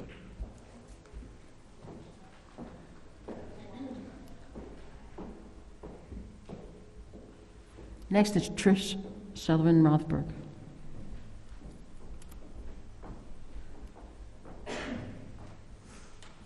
Good evening. Good evening, everyone. I want to just make sure first the mic is working and there's no feedback. Okay. Thank you for letting me speak. The proposed overlay law that the town board will vote on is, I believe, deeply flawed. Flawed as a piece of legislation and business model to move the town forward. I have several issues and concerns about the law getting passed, and it will get passed. Here are my concerns. One size does not fit all. While the overlay law might be well used in Yorktown Green property, where the old Kmart building is located, it would not be a good use if it was used on, say, the Soundview property, which is a historic property. One size does not fit all. Passing this law will make that very difficult. As it's written now, the law would allow the town board in planning full control of developments within the overlay maps without any public input. This is an example of government overreach. The residents should be involved in the process of the town's development. The overlay law would place the developer and town board in the front seat with the residents in the back seat with no control. There were no studies, data done or shown or provided by the town showing or indicating that the overlay law would be beneficial to our town for economic purposes. Not one. I waited, I watched, I was hoping something came. Nothing was ever provided. So, we have to ask, who does the law serve? This is the main question the public needs to ask. Who benefits from the overlay law? The answer is the developer, not the people of Yorktown. Therefore, I am against passing the overlay law. The town board knows that in the 2010 comp plan, the map that is outlined that includes the Yorktown business hamlet, the Soundview property was never included in that map. Why suddenly in 2020 was that map redrawn and the property included? The proposed overlay law has been an accommodation made for one developer suggested by the town who wants to get a zoning change and does not want to go through the traditional process. Shame on the town board for allowing this to happen and to lying to the public about it. We deserve better, we have advocated for better, and we know better. Thank you very much. Next is Mel Tansman.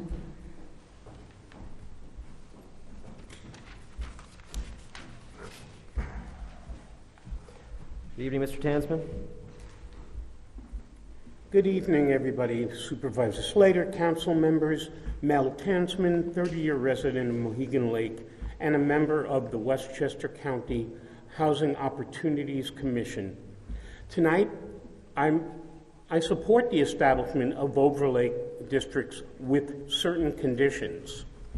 Specifically, I ask that the districts be established, but only with a mandate that there be 10% of all residential units meet affordable housing standards. I'm disappointed that it's not in the existing law, and I urge you before passing the final law to add that provision. There are many reasons that these largely downtown districts are extremely well suited for affordable rental housing. First, it is one of the few areas in Yorktown where rental apartments are feasible and can be well integrated into the community's infrastructure. Second, it will have a symbiotic relationship with the business infrastructure being established. People living here will shop locally, and working people living in the community will find local employment very attractive. Entrepreneurs opening shops will likely find a dependable workforce if there is a locally based one. Traffic congestion can be mitigated if people can live, shop, and work in a downtown area. Downtown Yorktown can indeed be a very walkable community with an overlay district that is adjacent to the existing bike and walkway. Yorktown can be a more environmentally sound community that will be a destination where young working families can afford and choose to live, first as starter renters and eventually homeowners as they become financially able. Over the past several months, I have given my views regarding the dire need for affordable housing as documented in the county's housing needs assessment.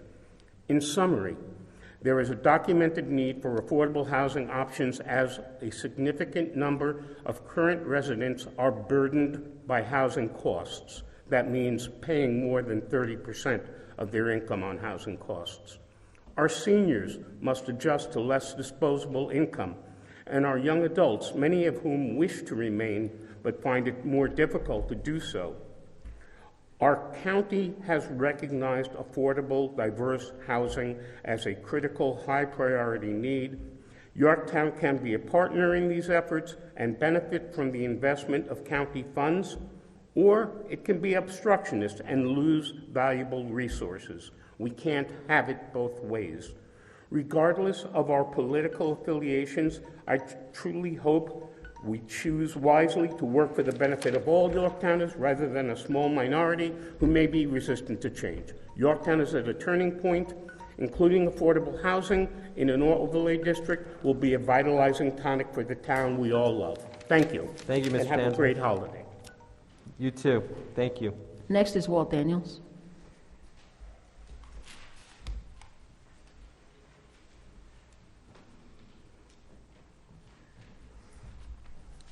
Good evening. Good evening, Mr. Daniels. I'm Walt Daniels, Chair of the Advisory Committee on Open Space, and so this is a report that our committee has sort of agreed to. You might think that ACOS has no concerns about the overlay district since there are no open spaces there.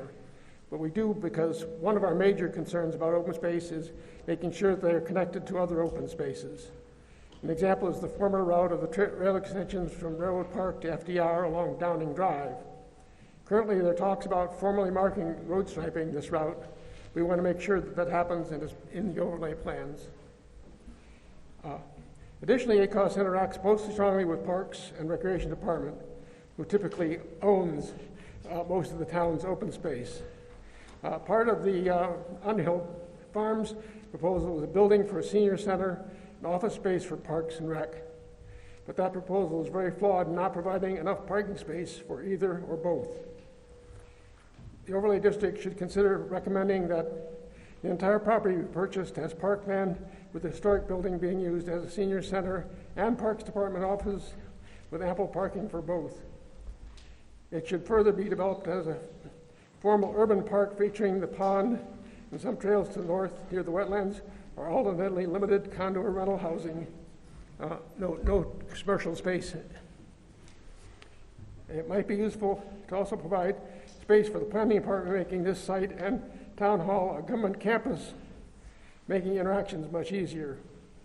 As it stands, the Underhill Farms property is an alternative, attractive entrance to the town, and hence that with more park landscaping would further the attractiveness of a town that cares about preservation. Thank you. Thank you, Mr. Daniels. Maura Gregory.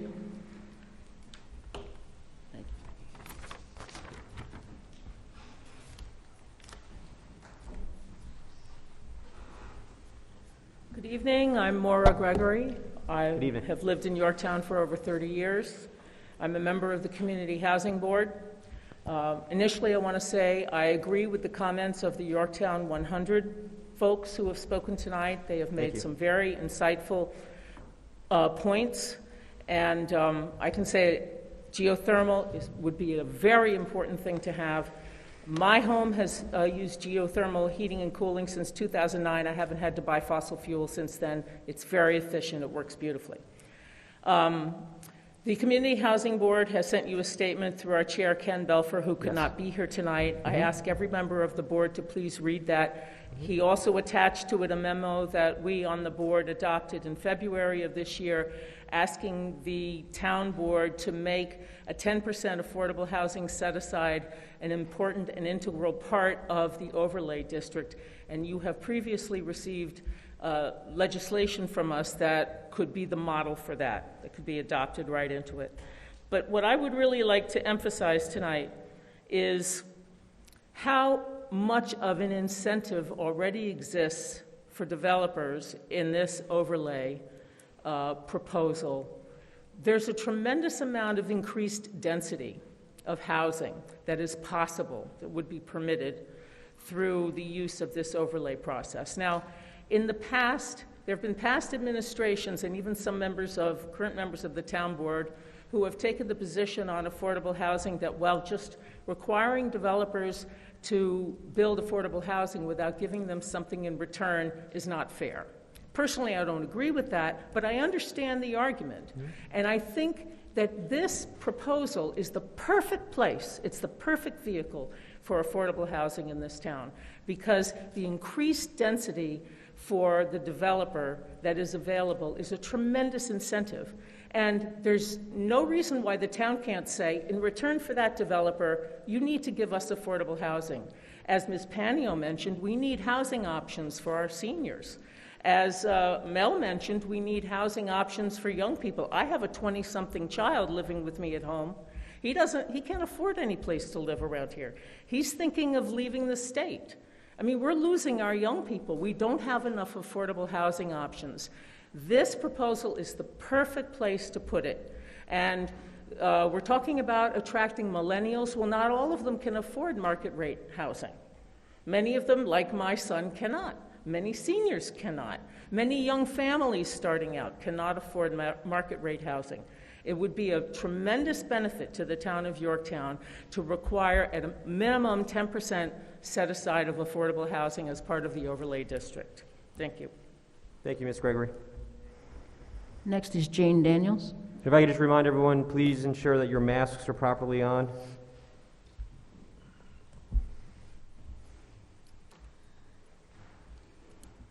Good evening, Town Council. I'm Jane Daniels with my husband. We have lived in Yorktown since 1971. You can do the math. I agree with the comments made previously that with the Yorktown 100 group and with the Affordable Housing group. I also would like to bring up, I don't like the idea of the Soundview property, is what I call it, including retail with the housing. Yes, I know it's nice to have retail near where you live, but as was previously mentioned about the Amazon effect, I don't know how much we want here. I'm a big proponent of open space. Obviously, our household believes in it. I see the potential there of having parkland and encouraging people to live there and be able to walk for recreation. As we all know, during the pandemic, the trails in Yorktown were overrun with good reason. I'm also involved with trails, and I think that Yorktown, that is a selling point for being here in Yorktown. So thank you very much, but please consider not having any retail at the Soundview property. Thank you. Thank you, Ms. Daniels. Next is Mike Matone.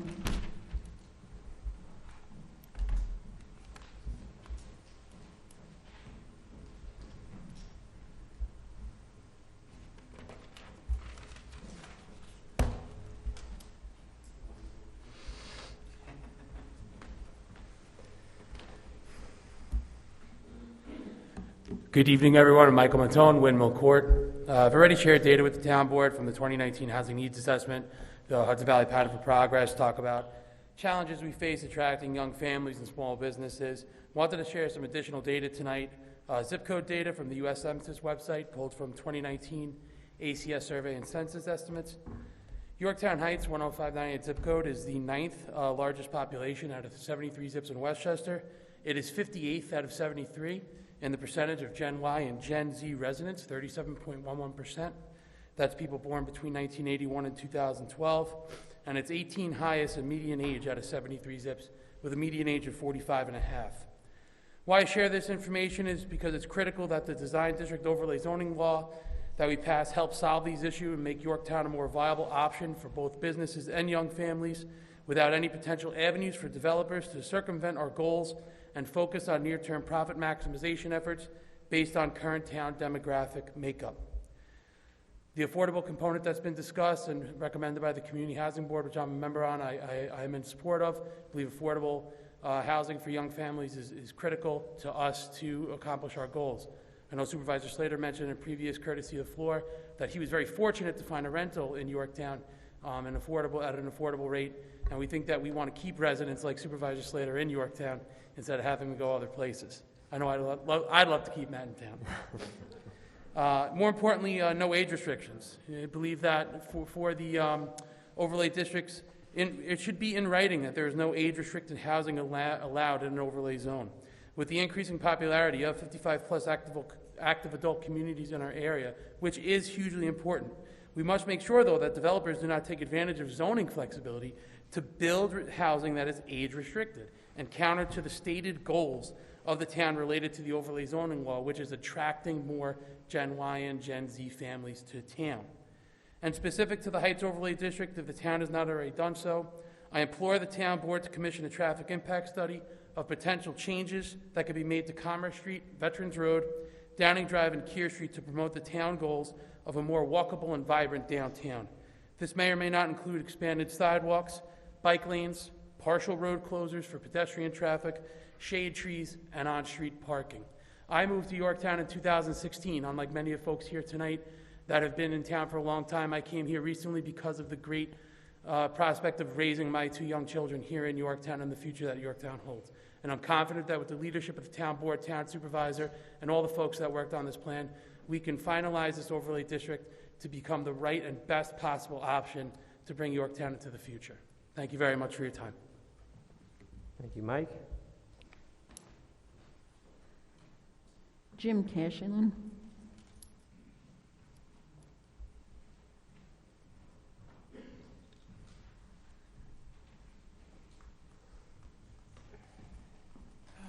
evening, Supervisor Slater, to council members. Proud resident of Yorktown for 21 years. I live at 63 Giordano.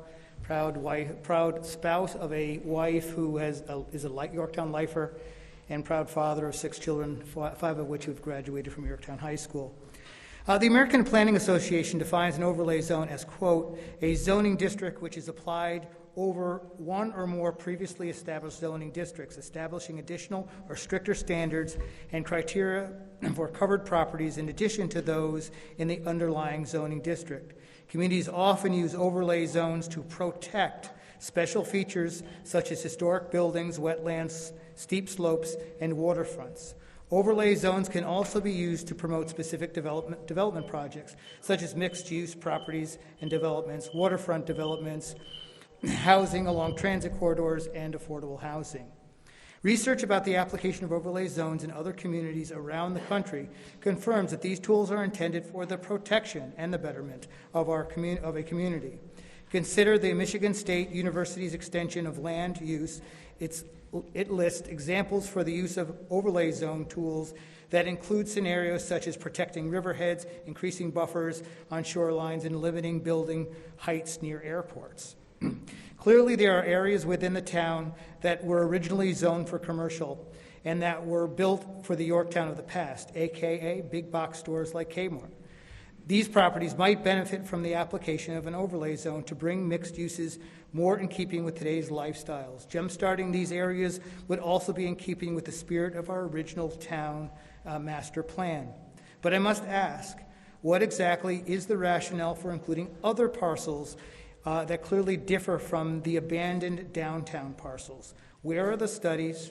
Where is the research? Who will benefit? Is it the good people of Yorktown, or those in it for the profit that will be advantaged? Consider a quote from the land use company in Colorado. To implement an overlay zoning district, communities should first prepare a study or report identifying a problem and linking the benefits of the overlay district to broader community policies and or objectives, and tying those objectives to the comprehensive plan. And from a November 8th, 2021 article in the New York Law Journal, quote, entitled, quote, Overlay Zoning, a Clever Way Around Spot Zoning, question mark, the author references some very important issues. First and foremost is that the town's comprehensive plan should be enacted after a lengthy study with critical input from the citizens of the town. By allowing a haphazard drawing of the town of the lines of the OZ, our town leaders may, in essence, be handing over protections to local residents that would otherwise be afforded, hand over protections from local residents to what potentially could be a developer or business interest. Structures and processes for the careful consideration of the impact of the proposal could be diluted, and the developer will have a streamlined process for approvals and altering the landscape and feel of our town. We strongly ask the town council to reconsider the additional parcels such as Beaver Farm and more recently the Soundview School in the overlay project. Thank you, Mr. Thank you Cashin. very much. Thank you very much. Please, we're not going to applaud, please. Next is Lynn Briggs.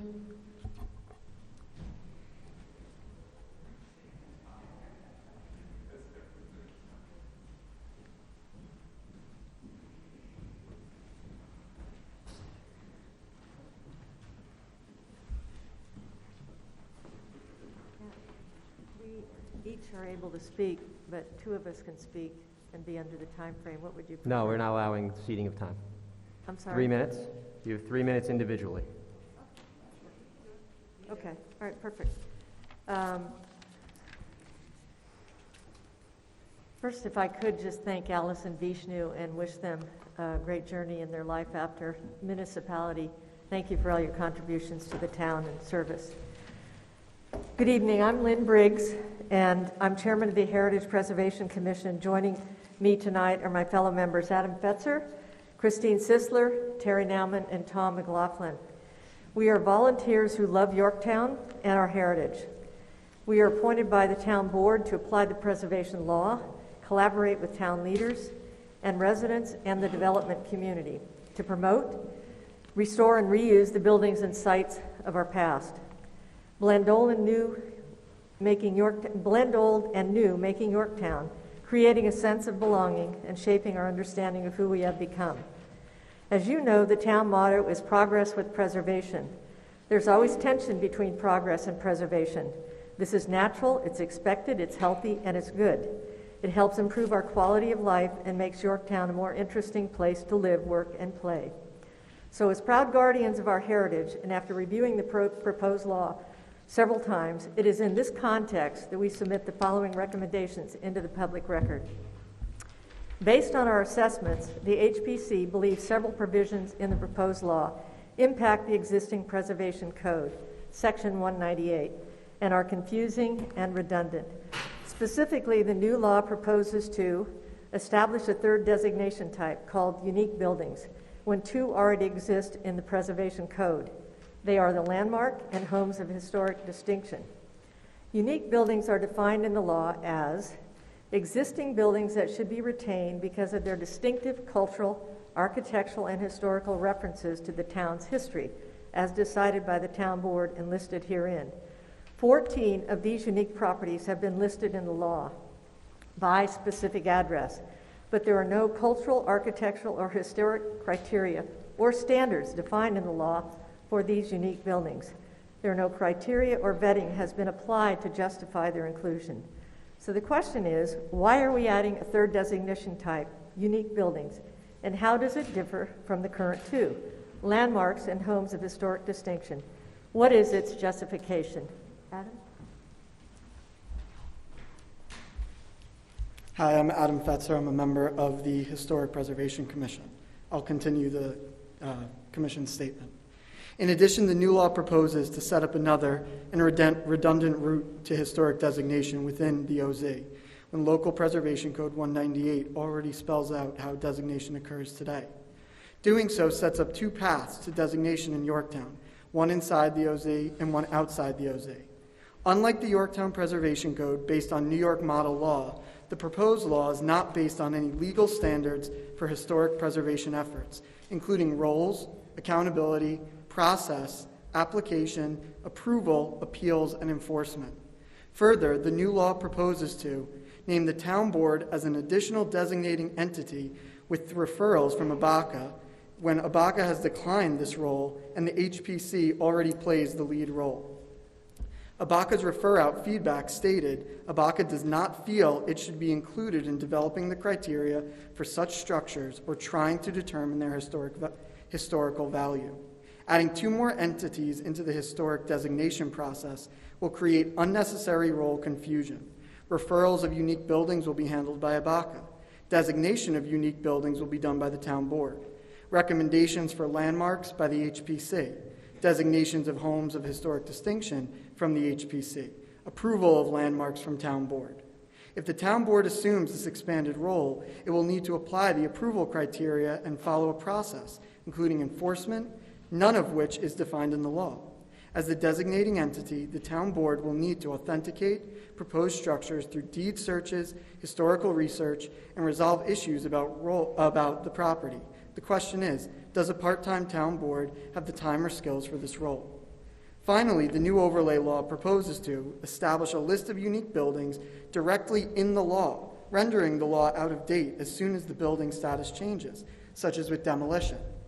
The law lists 1952 Commerce Street, the former Mulvey Realty building, as unique, the last remaining wood Victorian home along Commerce Street. Yet, this very building is slated for demolition for the Gardenia Hotel project. Why would the proposed law name a property to be retained that is already scheduled for demolition? We take our job seriously and have invested hours reviewing the law and discussing feedback that would improve each of the iterations of this proposed law. Based on our assessments, HPC believes that the proposed provisions we just outlined will impact the existing 198 Preservation Code, are confusing, redundant, and will tax already limited resources. The HP recommends that the OZ be modified, removing all references to unique buildings and the specific properties listed in Section 300-255 and 256 of the law. Thank you for allowing us to submit these comments into the public record. Thank you. My name is Terry Nauman. I'm also a member of the Heritage Preservation Commission. I'm going to address the Environmental Assessment Form, Part 1, EAF, of the design of DDOZ and some of our issues with it. The EAF assessment included traffic, schools, water, and sewer, and determined that there would be no significant environmental impacts associated with the planned law or anything that would lead to a negative SECRA declaration. However, the EAF assessment did not include an examination of the law and its effects upon the 14 historic resources listed in the law, as well as community and neighborhood character or open space as required under SECRA. Why were these areas of significance not included? There are 14 properties listed by address in sections 255 and 256 called unique and defined by the town as existing buildings that should be retained because of their distinctive cultural, architectural, or historical references to the town's history. But among the 14, 2 have known developmental sites in process: the Underhill Manor and Estate, 370 Underhill Avenue, property of the founding family of Yorktown, which meets 4 out of 5 local landmarking criteria, and the former Mulvey Realty Building, 1952 Commerce Street, the last Victorian-era home along the street. In addition, the law lists 2 locally designated landmarks, the Albert A. Cappellini Community and Cultural Center and Yorktown Railroad Station, also listed with the state and national registers of historic places. The law also lists a designated home of historic distinction, the Keir Building, also known as the Grace Building, former home of civic leader and Yorktown supervisor Edward Keir. On May 26, 2021, the Underhill Farm property was determined eligible for listing in the state and national registers of historic places under criterion A and C. Quote, the mansion, outbuildings, farmland, park-like lawns, and stone walls all contribute to the property and retain integrity. On October 18, 2021, an adverse effect finding was issued by the New York State Office of Historic Preservation under Section 1409 of the New York State Preservation Law for the Underhill Farm property, 370 Underhill Avenue, with the, quote, intensity of the construction proposed, the setting and feeling of the property would be significantly altered. We further note that the majority of outbuildings on site are proposed for removal. Under the provisions of Section 14.09 of the New York State Historic Preservation Law, demolition of historic resources is deemed an adverse effect, end quote. Way back in 2006, the Town of Yorktown Reconnaissance Level Historic Resources Survey conducted by Neil Larson and Associates identified Underhill Farm as a significant historic resource in the town and a vital component of Yorktown's heritage. HPC recommends completing the EAF assessment of the effects of the law upon the historic resources, community and neighborhood character, and open space as required under SECRA. Thank you. Thank you very much.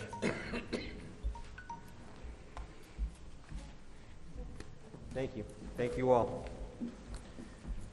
Next. Yep, we're good. Thank you. Thank you very much. Christine Sisler. Hi, I'm Christine Sisler, Indian Hill Road, 27-year, veteran, resident of Yorktown. I'm also a member of the Yorktown Heritage and Preservation Commission, and I agree with everything that my colleagues just stated. So thank you very much for your time and for listening. Thank you. Congratulations, Vishnu, and congratulations. Next is Susan Siegel.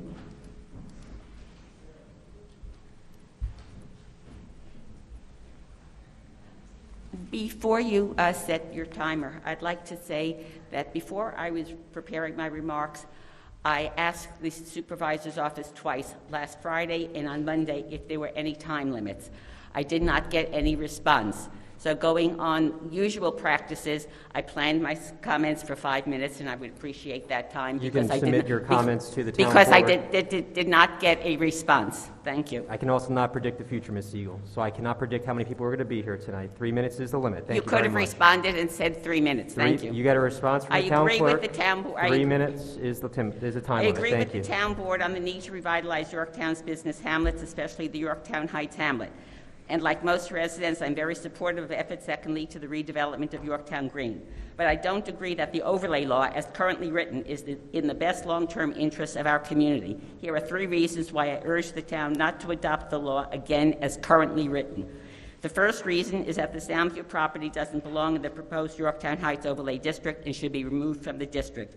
The Soundview property is not and has never been part of the Yorktown Heights business district. The second reason is that the town board has not satisfied the requirements of seeker. Put simply, and with all due respect to our consultants, the 2 EAFs do not satisfy seeker requirements for a negative declaration that the town board is planning to adopt. The flawed seeker process leaves the town vulnerable to an Article 78 lawsuit, a very strong possibility. A lawsuit that will hold up the much sought-after redevelopment of Yorktown Green, and a lawsuit that taxpayers will have to pay for because Article 78 lawsuits are not covered by the town's insurance policy. The third reason not to adopt the proposed law, again as currently written, is because several sections of the law are flawed. Flawed in terms of how the town board authorizes the use of the overlay law for specific development projects, flawed in terms of confusion over the respective roles of the town board and planning board, and flawed on the provisions dealing with the boutique hotel. As currently written, the town board does not have to hold a public hearing before it grants overlay status for a development plan on a specific site. No public hearing means the public can be shut out of the process. This needs to be changed. The word may hold a public hearing must be changed to shall hold a public hearing. The public should be able to comment at a town board public hearing on these plans before, not after, the town board votes to grant overlay status. Once overlay status is granted by the town board and the development application moves to the planning board for site plan review and approval, the most critical parts of a development plan, like density and allowed uses, such as mixing residential and commercial, will likely have already been decided. By the time the planning board holds a public hearing, it will be too late for most of the important parts of the plan to be changed. The town advisory boards, like the Planning Board, Conservation Board, Tree Commission, and NABACA, have also been shut out of the process. Like the town board public hearing provision, the word may needs to be changed to shall. Finally, the boutique hotel section of the law. The section states that boutique hotels will be approved in accordance with the regulations of Section 300-52 of the Zoning Code. But the provisions of 352 are not applicable for a boutique hotel plan that's been proposed for Commerce Street. In fact, there's no definition in the overlay law for even the term boutique hotel. So what exactly is a boutique hotel, and how is one different from the regular hotel? For these 3 reasons, I ask you not to adopt the current version of the overlay law. The Soundview property doesn't belong in the district and should be taken out. The EAFs do not satisfy seeker requirements and will leave the town vulnerable for a lawsuit.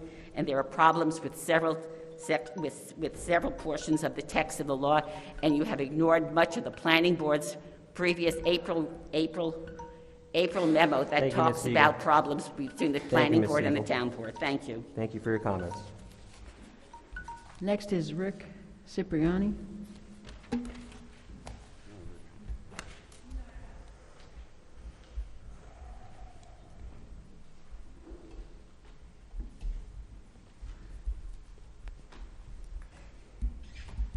Hello. My name's Rick Cipriani. I'm a retired civil engineer, contractor, developer, grandfather, enjoying myself. 46 years ago, I moved to Yorktown. My second son was born at that time, and 6 months before I moved into the house, we started a sewer line for the county of Westchester at Ansville Circle in Peekskill to the proposed site for the Jefferson Valley Mall. 13.5 miles of pipe. What we're having here, to me, I see this as a golden opportunity for the people of Yorktown. As an example, when we did that sewer line, when we went up by Lakeland High School, we found out they weren't hooked into a sewer system. They were buying chlorine, and now there was a system, and we needed fill to build them all. So we made a deal with them. We hooked up their sewer, and we built them a ball field for $1. Good negotiations are key to good things.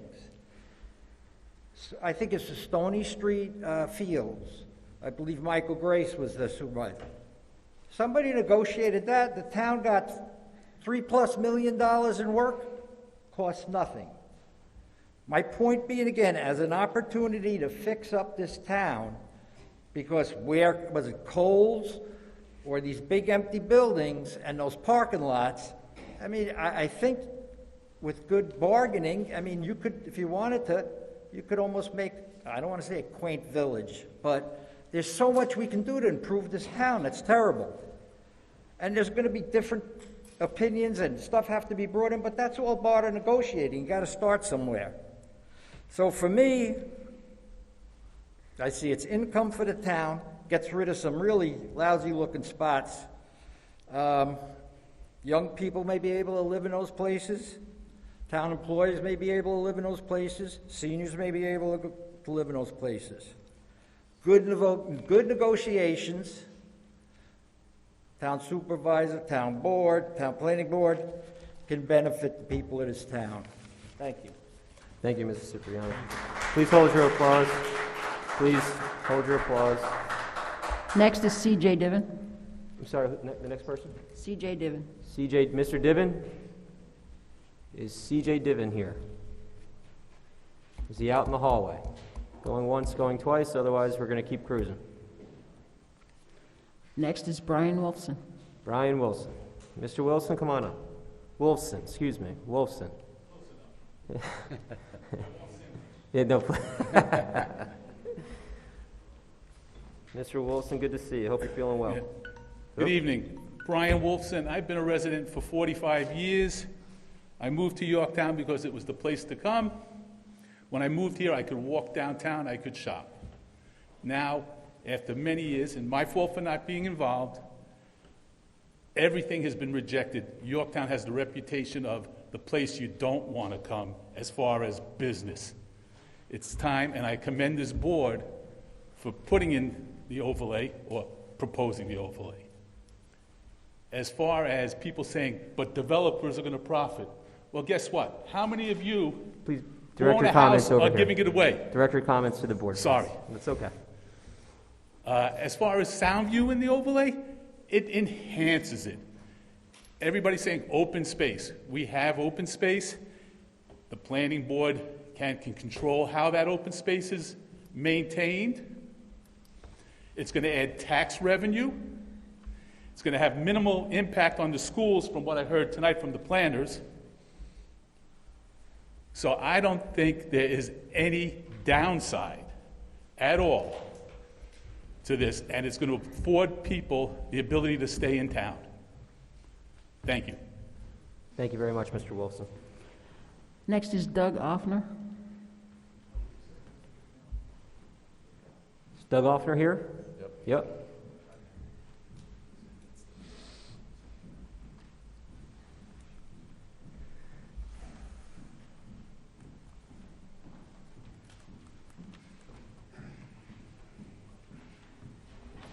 Good evening. Thank you for allowing me to speak.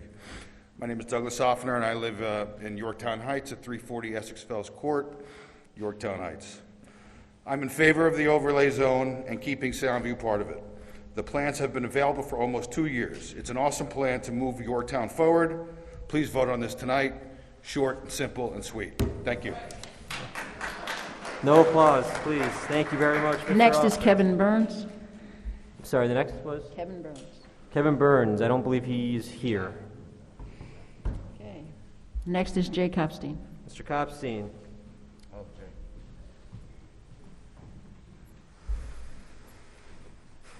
Good evening. Good evening, Mr. Kopstein. All right, try to be quick. There are three groups of people in Yorktown. Those who say yes to everything, those who say no to everything. And we have some reasonable people here too, people on the board. We lost the Cortland Town Center to the noes. Cortland got the sales tax, we got the traffic. We almost lost the mall because the noes didn't want one door added to the mall.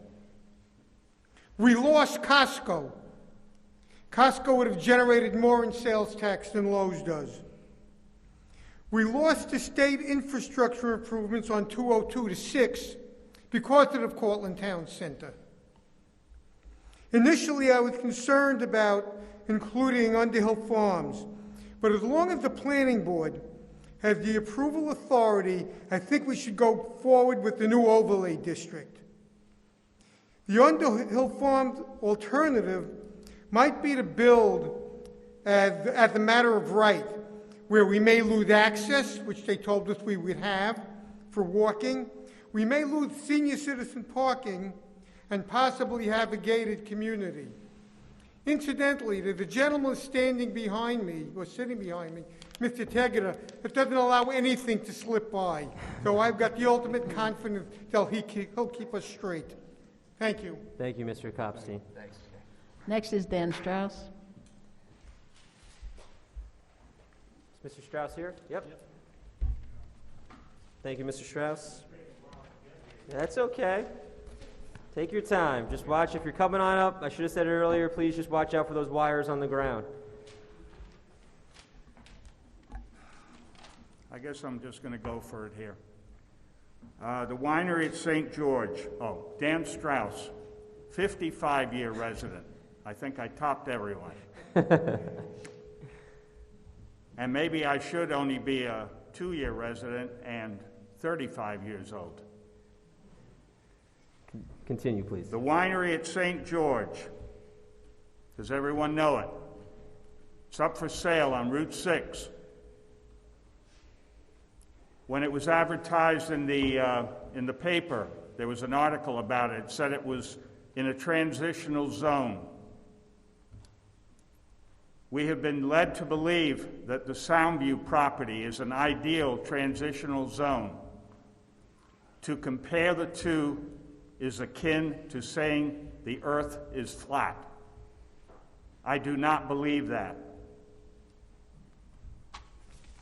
The Soundview property doesn't belong in the overlay zone, as far as I'm concerned. I'm just going to do a few sound bites. A lot of people don't have any money in Yorktown. I'm saying that metaphorically.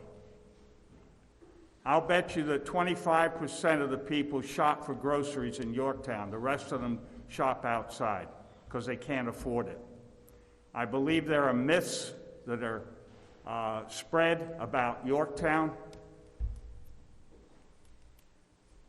People don't have a lot of money here. You need money to come in. You'd be better off building $30 million houses or $2 million houses, because then those people would spend more money combined than half of the people in Yorktown.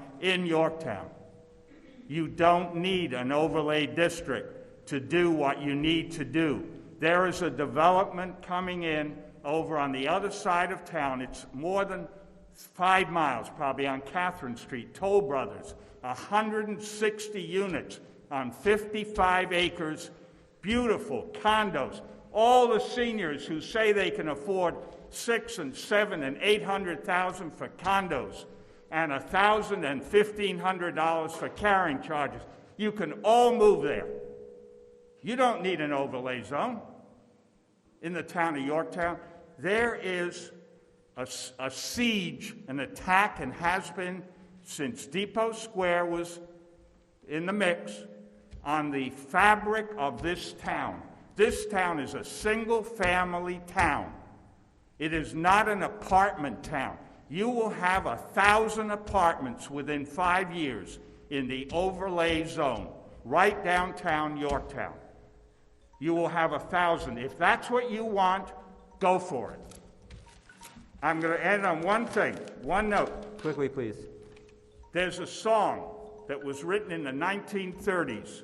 It was called Smoke Gets in Your Eyes.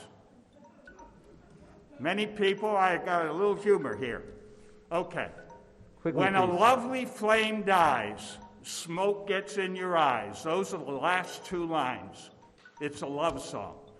When a lovely flame dies, smoke gets in your eyes. Thank you, Mr. So I say to the town of Yorktown to the people who care about it and want it to stay somewhere the way it is. Thank you, Mr. Strauss. Don't let the smoke get in your eyes, and don't let Mr. a Strauss. lovely flame die. Thank you. Mr. Strauss. You're well over your time. Please, no applause. Next. Next is Luciana Hagwad.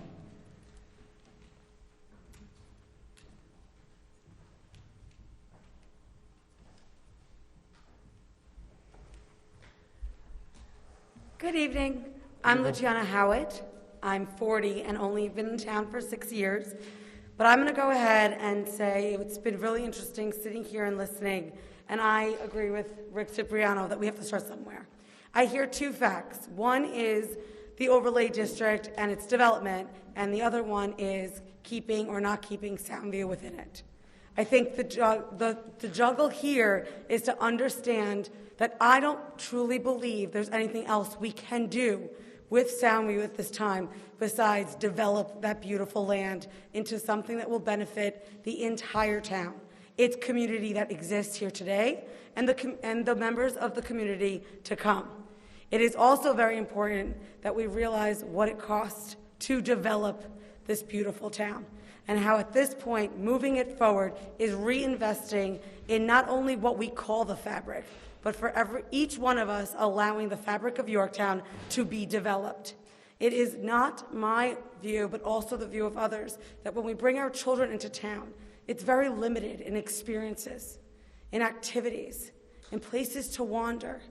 We are now developing these wonderful programs around our parks, but when it comes to just window shopping or walking in and saying hi to owners, it is closed. It's time to open those doors. So I am for the overlay district. I am also very sensitive to what Soundview is to many. But I assure you, after walking those halls, it is time that we turn that beautiful area into a wonderful development. Thank you. Thank you. No applause. Hold your Next is applause. Perry Guskoff. Sorry? Perry Guskoff. Perry? I think Perry had to. Thank you. Next. Next is Jenny Sunshine. Jenny? Great.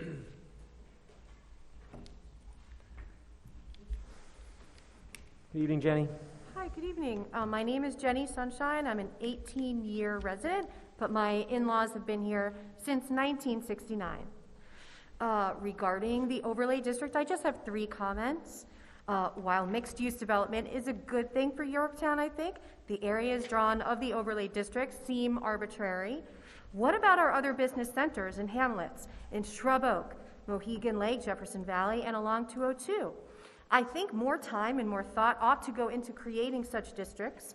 We must be careful when bringing a great deal more density to our area.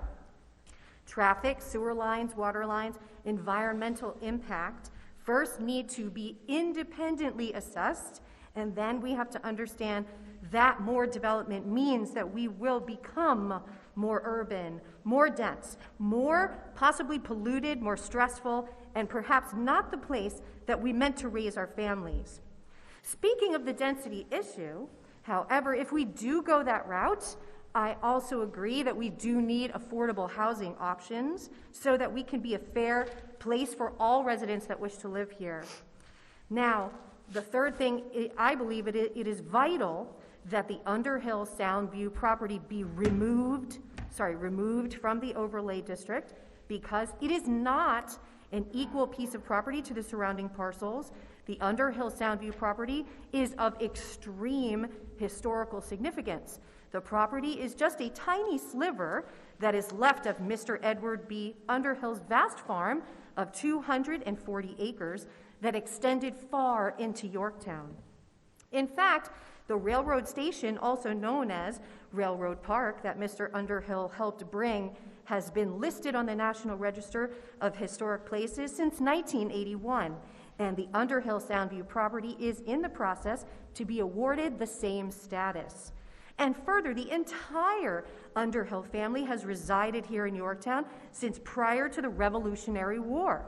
History notes that Edward B. Underhill's grandfather, his name was Isaac Underhill, he actually served breakfast to Benedict Arnold's spy associate, John Andre, on the morning of his death back in 1780. So it's clear that a comprehensive, independent, anthropological and archaeological review of this property must in due diligence be performed. And so it is right and just that all of the Underhill Soundview property needs to be removed from the overlay district and its entire property preserved and maintained as is with the historical honor that it deserves. It is living history. It is our Monticello. It is our John Jay Homestead. It is our Sunnyside. So let's keep the Underhill Soundview intact so that our children can understand their history and revel in the magnificence of a historic Yorktown. Thank you so much. Thank you, Jenny. And this is the picture of the Underhill property. Thank you very much. That exists. We appreciate it. Okay, thank you. Next. Next is Anthony Ippolito. Is there an Anthony here? Anthony. Okay. It looks like Dominic. Is there a Dominic? Arnman. Dominic? Okay. Sergio Esposito. Sergio Esposito. Is there a Sergio? Oh, there he is. Going once, going twice.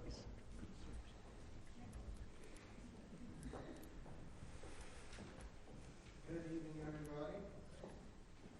Sergio, you want to give me Perry's, you said you had Perry's testimony? Can you just turn it into the clerk, please?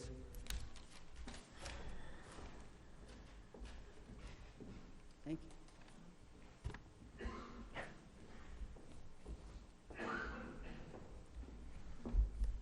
So what exactly is an overlay zone? An overlay zone is a regulatory tool that creates a special zoning district placed over an existing base zone, which identifies special provisions in addition to those in the underlying base zone.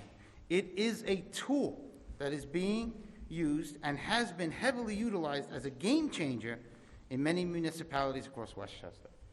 Is everybody happy the way our Just direct your downtown- comments to the board, Is please. everybody happy the way our main streets look, how Commerce Street?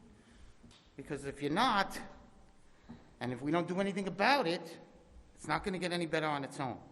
So where does it fit into the approval process? Because I keep hearing about there's no public comments or public hearings. The overlay district is only one part of a multifaceted process. Typically, but not always, a general guideline for an application approval process would follow these steps. The town board would approve an applicant for consideration. There would be a staff-level meeting, possibly between planning and engineering. This is where the project is disseminated, its viability discussed with the applicant. This request would be rigorously reviewed to determine if the property is appropriate to be considered under the overlay zone. If there is no request, or if the request is denied, then the project is considered under the base or original zone. It's not an automatic process.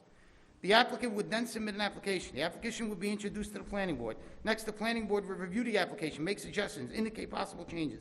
An agency would declare its lead agency. Next, requests for comments will be solicited by any and all relevant agencies. Comments would be welcomed from inside the planning department as well as outside, and a discussion would ensue. It's not over yet, as the thorough review of the application would continue. At this point, there would be an indeterminate number of steps. Depending on the application, what it calls for, there would be traffic studies, environmental studies. The application would be considered against the tree ordinance. There would be an architectural review. And the list goes on and on. After all the necessary studies are done, and it is all further thoroughly discussed and reviewed, the application is referred for a public hearing. That's right. It is referred for a public hearing. Once again, to allow for public comment from citizens voicing their concerns or support. Finally, the planning board makes its final determination, and that is usually the case.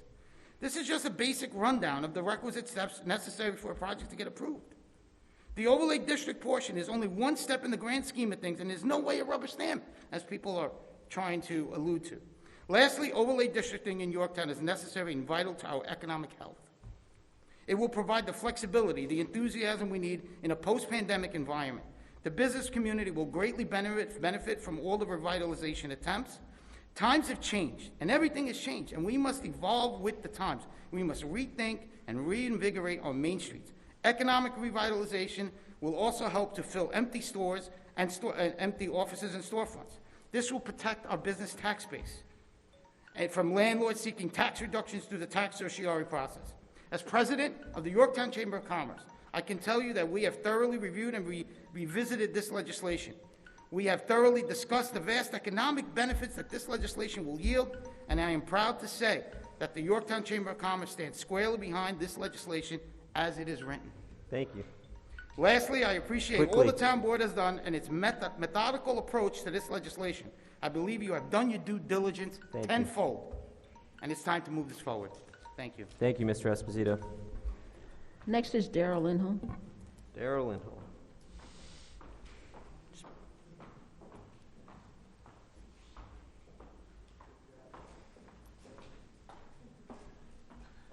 Good evening, Board. My name is Darrell Lindholm. My husband and I have been residents of Yorktown for 16 years. My husband and I moved 16 years ago because the town we had been living in for 43 years didn't have senior housing. It seems Valhalla only has room for cemeteries. We have loved living here. Isn't that senior housing in a sense? Ed. We have loved living here. However, it's very sad that we had to leave our friends of 43 years and start over. The overlay zoning law will allow the town planning board to have more flexibility in developing mixed use of land. It will help in resolving issues and developing what is needed in any particular area. I'm hoping that seniors now living in Yorktown will be able to stay here and not have to move as we did. We have over 6,000 seniors living here. Let's keep at least some of them here. Please pass the overlay law. Thank you very much. Next is John Flynn.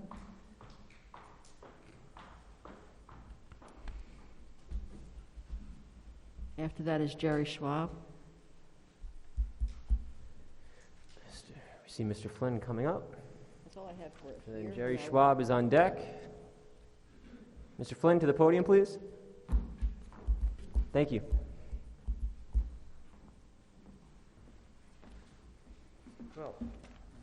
Well, good evening, members of the board and other members of Yorktown government. Good evening, Mr. Flynn. Oh, let's see, a lot of people have covered points that I have. I'm not an insider, so I didn't get the notice on the 3-minute limit, so I'll just try and go through what I've got and submit what in writing later on. You might mention, Supervisor Slater, where we should be submitting these things to. You can submit them to the clerk's office. Okay, thank you. You do so in person or via email.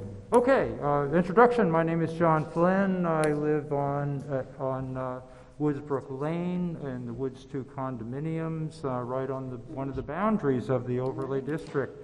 For people who are evaluating these proposals as they start coming in, if the law is passed, Woods 2 condominiums is basically density of 6.75 dwelling units per acre.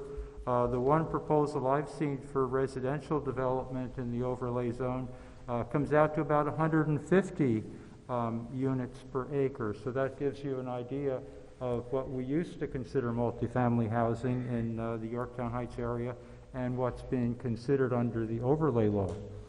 Okay, the overlay law raises a number of important questions as people have just talked about it here.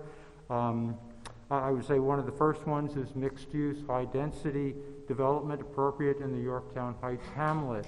I served on the planning board and the zoning board between 1990 and 2015, so I look at this from a planning standpoint. And I would say yes, that it's a good place, no problem with the overlay tools and concepts for most of the Heights area. Maybe it's oversold a little bit, but we can always hope. But I do have a problem with the parts of the Heights hamlet that is described as the Captain Underhill Manor and Estate in your legislation. Nearly all of the land included in the overlay district is zoned as commercial. If you want to see that, you can just look on page 8 of your agenda under item B.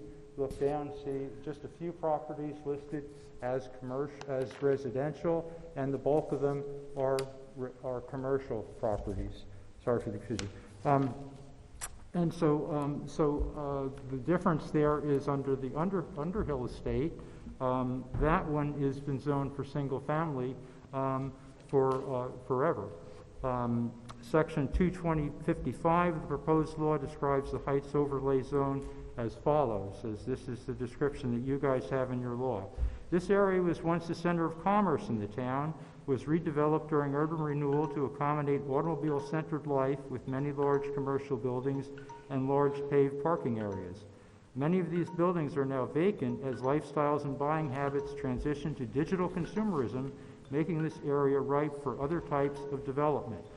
So we've got in that you've got a vision of empty commercial buildings, large paved parking areas, etc., and urban renewal. I walk my dogs on Glenrock Street, which is one of the boundaries of the overlay of the Captain Underhill property, and I don't see anything that matches this description there. I see historically and architecturally significant buildings. More than half of the property is open space. The property has been used not as a Kmart, but as a multi-faith conference center and a private school for more than half a century. It anchors the southeast corner of a large residential area that stretches all the way west to the Taconic Parkway. So they're two very different types of property. If you can conclude your comments, Mr. Flynn, you're a minute over. I'm done? You're a minute over. If you can conclude your comments, please. Okay. Well, anyway, you can get my drift that I would like to see the Captain Underhill property, as it's described in the legislation, taken out of the overlay district, and I'll submit written comments as soon as possible. Thank you, sir. And again, any written comments can be submitted to the clerk's office. You can do so in person, or you can email them to dquas@yorktownny.org.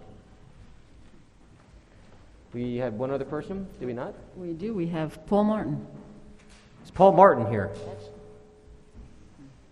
Mr. Martin? I think you are.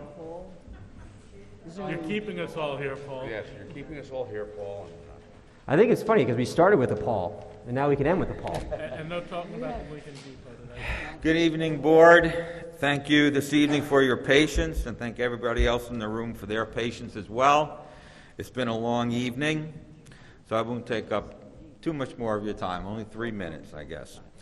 I've been a resident of Yorktown Heights now for 35 years, and I'm very involved with numerous historical organizations throughout my life. And I came here tonight to specifically talk about the Underhill House that's within the overlay plan that we've been discussing for the past couple of hours. And I wish to voice my concerns and express my primary objective and the desire to save this historic Underhill House. The Underhill House is both a significant architectural and historical home in the heart of Yorktown and Westchester County. The virtues and importance of the house have already been detailed and discussed by experts far more knowledgeable than me, but succinctly put, the Underhill House is an extraordinary structure and landmark and the most significant building on the property and the visual gateway to the heart of Yorktown proper. Any plans and financial commitment to restore and preserve the main house should be commended and should be the ultimate goal. It is my understanding that the overlay plan proposed by the town board will ensure that this historic building cannot be torn down and replaced with smaller, multiple modern units. Certainly in my mind, the restoration and preservation of the main house must be the primary goal of the town and the new landowners. I believe a realistic, common-sense compromise can be reached that retains the natural beauty of the original site and conserves and restores the main house. In conclusion, it is my hope that an appropriate, well-balanced plan and compromise resolution can be reached that will satisfy everyone's needs and wishes while conserving and sustaining the Underhill House at its current location at the crossroads of Yorktown. Successfully preserving the Underhill House will produce a positive result for Yorktown and Westchester County communities as a whole, and will preserve a significant local historical landmark for generations to come. I believe that the preservation of the Underhill House is an effort well worth undertaking, and stand ready to assist in any way that I can. I thank you again for your consideration in this matter. Good night. Thank you, Paul. Thank you. Thank you, Mr. Martin. Next is Patrick Murphy. Mr. Murphy. And I know we thought we were at the end, but we forgot that we are doing this hybrid, so we're going to play some extra innings here.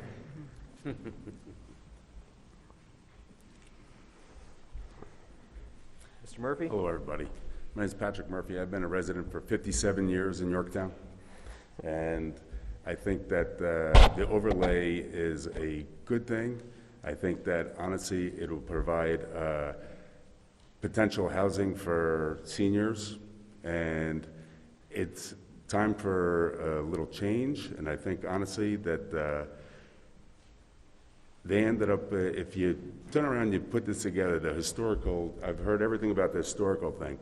Has anybody talked to the developer and seen what he plans on doing with it? Everybody's just assuming the worst. You know, it's going to be a phenomenal job. The developer is the one that actually took over Murphy's Restaurant, and he did a phenomenal job cleaning up that area,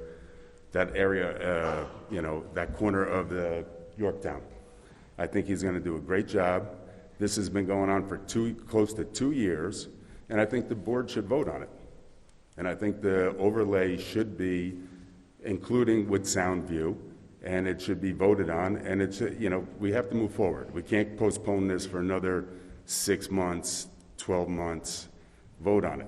You know, that's your job, okay? Good night. I appreciate the couple minutes. Thank you, Mr. Murphy.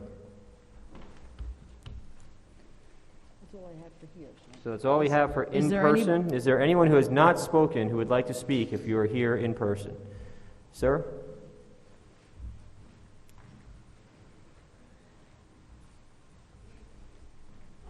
If you could just state your name when you come to the podium, please. Good evening. My name is Bernard Keeney, 47-year resident of Yorktown. And as long as I live here, this is the best project I've seen come to Yorktown in my years that I've been here. And I wish the board would vote on it, and no dilly-dallying around. And that's all I have to say. Thank you. Thank you, sir. Anyone else who would like to speak? Yes, sir. If you could just come to the podium and state your name. Good evening, Town Board. My name is Brian Duffy. I am a 40-year resident of Yorktown, 15-plus years with the Yorktown Athletic Association, volunteering. As a contractor, I travel the county to various towns and see tremendous development. And then I come home to Yorktown and see very little. I don't know how many more times I can come down Underhill and pass and see nothing at Soundview. This is the first thing people see when they come to our town off of Underhill. This is the time for the board to act, and now is the time to pass the law. Thank you very much. Thank you, Mr. Duffy. Anyone else who would like to speak who has not spoken? Otherwise, we will transition to Zoom. Anybody else? Looks like one more coming up. We have one more coming.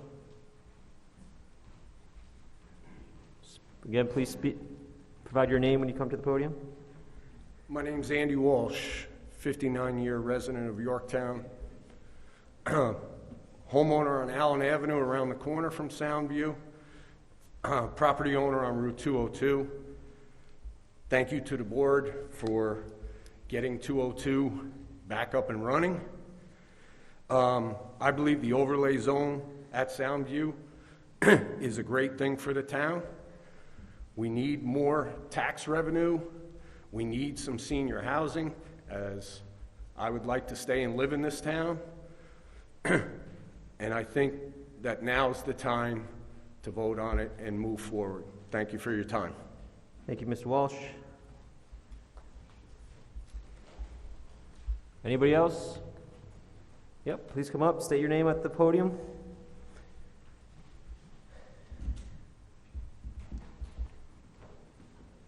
Hi, Rachel Frederick. I just came to listen tonight. I didn't prepare anything to say, but I do want to speak in support of a diversifying, vibrant downtown area for the young families who want to have a walkable town. I think that some of the comments that were spoken about, shaded areas, walkability, vibrancy, are important. And I think that affordable housing is important. I think that Yorktown has a lot of resources and love to share, and nobody should be priced out of our town. And I think that, people deserve an opportunity to come up. We all came up. We all had to come from somewhere. Not everybody can afford a single-family house right out the bat when they're starting their family, and I think that we can support them through their hardships, through their struggles to grow into their families. And so they can stay here for 50 years and eventually go into senior housing and watch their kids and their grandkids grow up. That's all. Thank you very much. Okay, I know that we have some folks patiently waiting on Zoom, and we appreciate their time. We'll see how this goes. We're going to start with Kathleen Tully. I'm sorry, who? Kathleen Tully. Kathleen Tully. Kathleen Tully on Zoom. Kathleen, can you hear us? There we go. Yes. Thank you. I would like to add my thanks and congratulations to Councilman Patel and Councilwoman Roker. They have been wonderful. They're kind friends, and they've been wonderful public servants, and there's none better. I am a 49-year resident of Yorktown and 41 years in Glen Rock Street. Before that, I lived down the hill on White Birch Drive. So Soundview, which was formerly Beaver Ridge, has always been my neighbor. Many years ago, when the Beaver Ridge complex was being put in, the town board assured the neighbors, and I thought it was written into the zoning, but I may be mistaken, that the 11 acres would be left natural in perpetuity. I'm sure that they were anxious to be good neighbors. The town board wanted to be good neighbors, but there was also a problem of sewage, and that problem remains. The complex that is already on this property has used an equivalent amount of sewage capacity to what would have been put there had it been single-family houses. And so further on, but we have never really extended additional storage along Underhill Avenue, and many in the Nancy Elliott era. The city wanted to put a large sewage treatment plant in the area to deal with the runoff from us, basically from Yorktown. And the agreement that was reached there was that there was upzoning along Underhill Avenue, so that now if you wanted to build a single-family house along Underhill Avenue, you'd need about 5 acres. So it doesn't make any sense to contemplate a large residential development there on that single piece of property. Traffic is also an issue. It's very difficult to get out of Glen Rock Street at certain times of day, and if you do, you have to be careful about people turning around the corner with the sun in their eyes, because Underhill runs due west. As a former member and president of the school board in Yorktown, I would just like to point out that predictions of school usage are almost always wrong. They're based on a false premise that the children are evenly divided, but it depends greatly on the ages of the children who happen to live in a particular complex and the number of other students in that age group. So that's almost impossible to predict, so I don't think we should really do that. So for those reasons, and also for the reasons of consistency and integrity in what the board has promised over the years, I would urge you to not contemplate a large residential project on that single piece of land. Thank you very much. Thank you, Mrs. Tully. Next is Tim. Tim. Nothing to add. Thank you. Okay, nothing to add from Tim. Tom Harity. Tom Harity. Okay, we're going to move on to Matthew. Good evening. I have nothing to add, just listening. Thank you. Lanny Gilbert.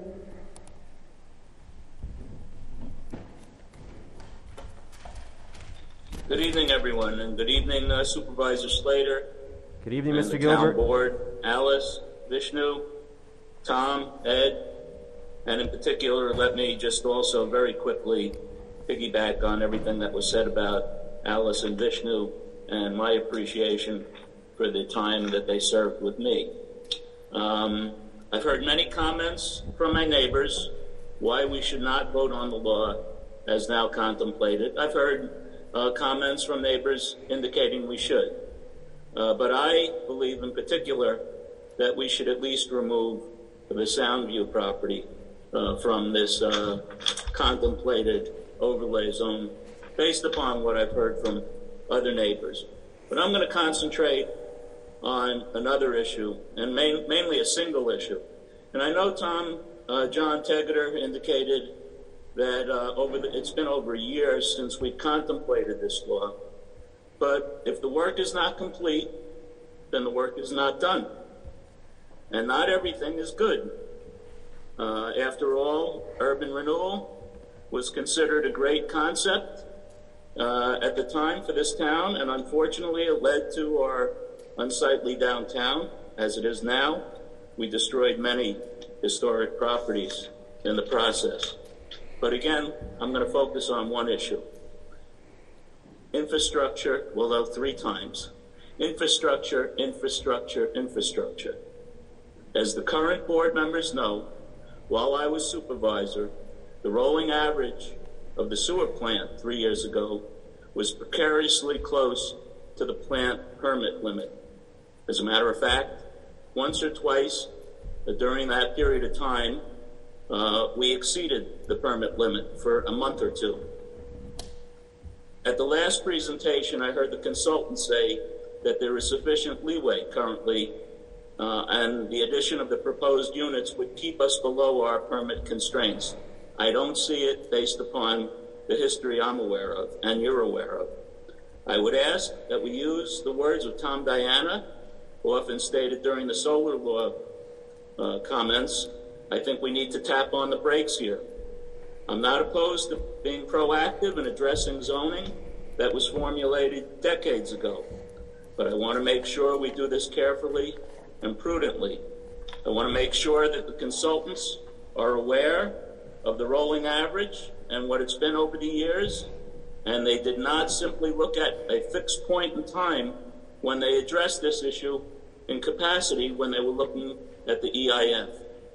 I would like them to state for the record that they have examined the rolling average over the last 3 years, and that at that point they can make a determination. Until we address the sewer capacity and its limit by the permit, we should hold off on implementing the overlay zone. This is but one issue, but it is incredibly impactful. And that's all I have to say this evening. Thank you all. Thank you, Mr. Gilbert. John McMullen. I'm a 42-year resident of Jefferson Valley, and we have to understand that this pandemic has caused tremendous people are moving out of New York, and they're spilling out into the counties. The education budgets, no matter how well managed, will have to go up because more and more technology is required in the schools. Now, in Jefferson Valley, when I moved in, there were 2 beaches, a public beach and a private beach.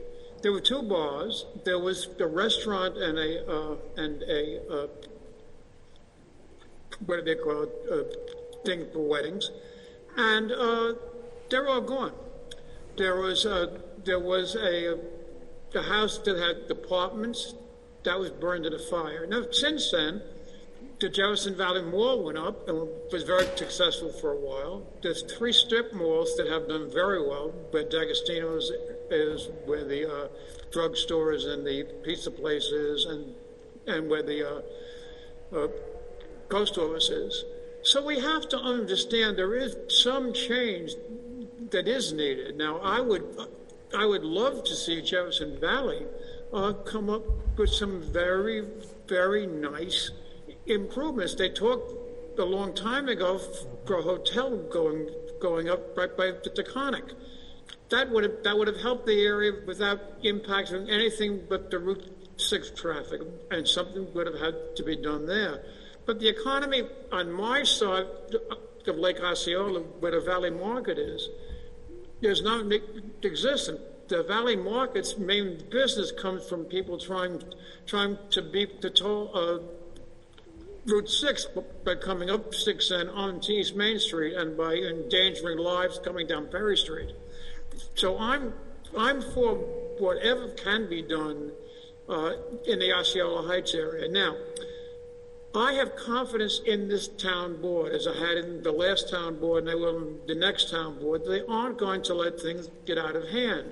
So I am for whatever they want to do with an overlay district in my area. I won't comment on Underhill or on downtown Yorktown. Thank you very much. Thank you, John. Next is Sarah Wilson. Hi, Sarah. Hi, good evening.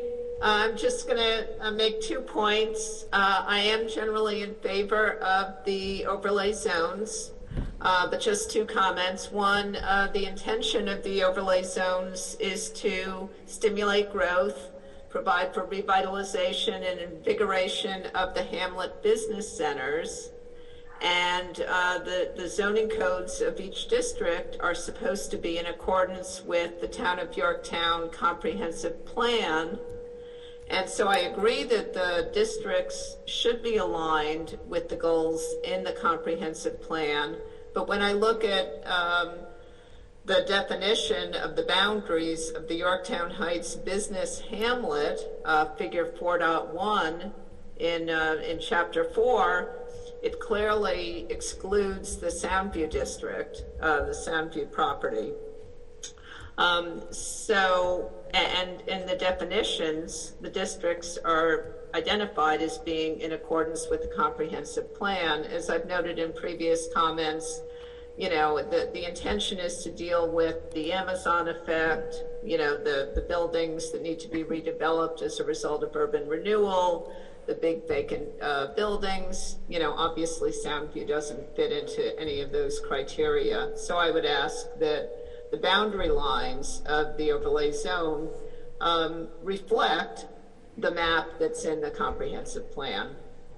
And then my second point, as I say, I'm in favor of the overlay zones, but as John Tegeter stated at the beginning of the evening, you know, we have a lack of diversity in housing types, and we really need to encourage more diverse and affordable housing options in our town. So I would again request that an affordable housing requirement be incorporated into the overlay zones, especially as this previous speaker mentioned, in exchange for higher density. You know, it seems like the perfect time. This could be done through a set-aside requirement. The housing board, the community housing board, has recommended the percentage be set at 10%. And Yorktown really needs a broad cross-section of people across all age groups and family sizes living in our community to make it more vibrant and attractive to businesses. So those are my key points. Thank you very much. Thank you, Sarah. Appreciate your comments. I have an iPhone, but it doesn't state a person. Mr. or Mrs. iPhone, are you available? Are we at that point in the evening where we can start cracking jokes? Sure. Okay, then we're going to move on to Marcia Stone. Okay. Marcia, are you available? Thank you. I am here, but Mark Lieberman spoke for the Yorktown Democratic Committee on behalf of recognizing Vishnu and Alice for their incredible service to this town. Thank you. Thank you, Marcia, and thank you for your help organizing their recognition tonight. Next is Bruce Apar. Okay, Mr. Apar. Good morning. Oh, I'm sorry. I mean good evening. Bruce Apar, proud 170-minute resident of Zoom, actually. I'm here to, as co-chair of the Arts and Culture Committee, and obviously a lot of things have been said, so I just want to make some observations from that perspective, and I also want to add my sincere thank you to Alice Roker and Vishnu Patel for their many years of dedication to this town.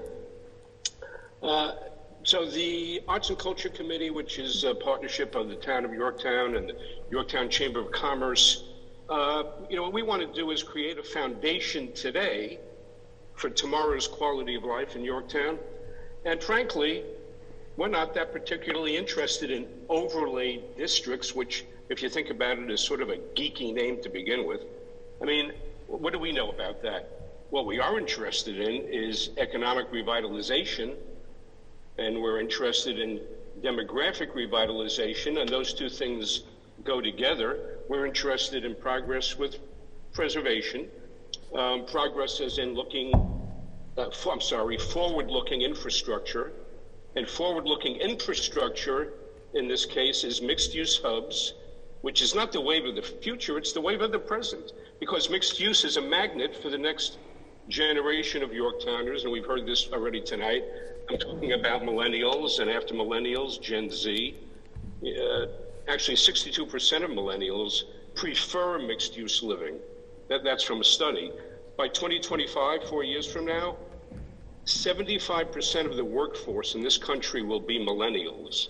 Those same millennials, from our perspective on the committee, they include artists, they include consumers, audience members, business owners, arts advocates. So just as our committee's mission is to bring all those groups I just mentioned together to support each other and bring alive our town's cultural life, mixed-use living brings together shelter, shopping, dining, culture, social interaction, in a synergistic way that currently really does not exist in Yorktown. And by the way, mixed-use architecture also can provide much-needed flex spaces for performances, exhibitions, and arts festivals of all types. And there's a shortage of that actually throughout the county. And I would just also point to our neighbor, Peekskill, which already is working pretty hard to attract the dominant demographic of millennials. They're investing reportedly close to $2 million into renovating the Paramount. Of course, they got $10 million from the state as part of their downtown revitalization initiative, so that helps. But there's no reason that we shouldn't have ambitions too for Yorktown Stage. There's going to be new seats in there next year, which is a great start, but there's a lot more we can do for Yorktown Stage to make that a destination, not just for Yorktowners, but for out-of-towners. And our committee, by the way, really is strongly advocating, and we're talking to the supervisor about this in the town board, buying a high-quality video projector for Yorktown Stage so movies can be shown there too. So anyhow, in closing, the math is simple. Mixed use plus millennials equal a vibrant future for the cultural life of all Yorktowners. So, thank you and happy holidays to everybody. Thank you, Mr. Apar. Happy holidays. And the last one. Thank you, Supervisor. The last one I have is D. Ferris.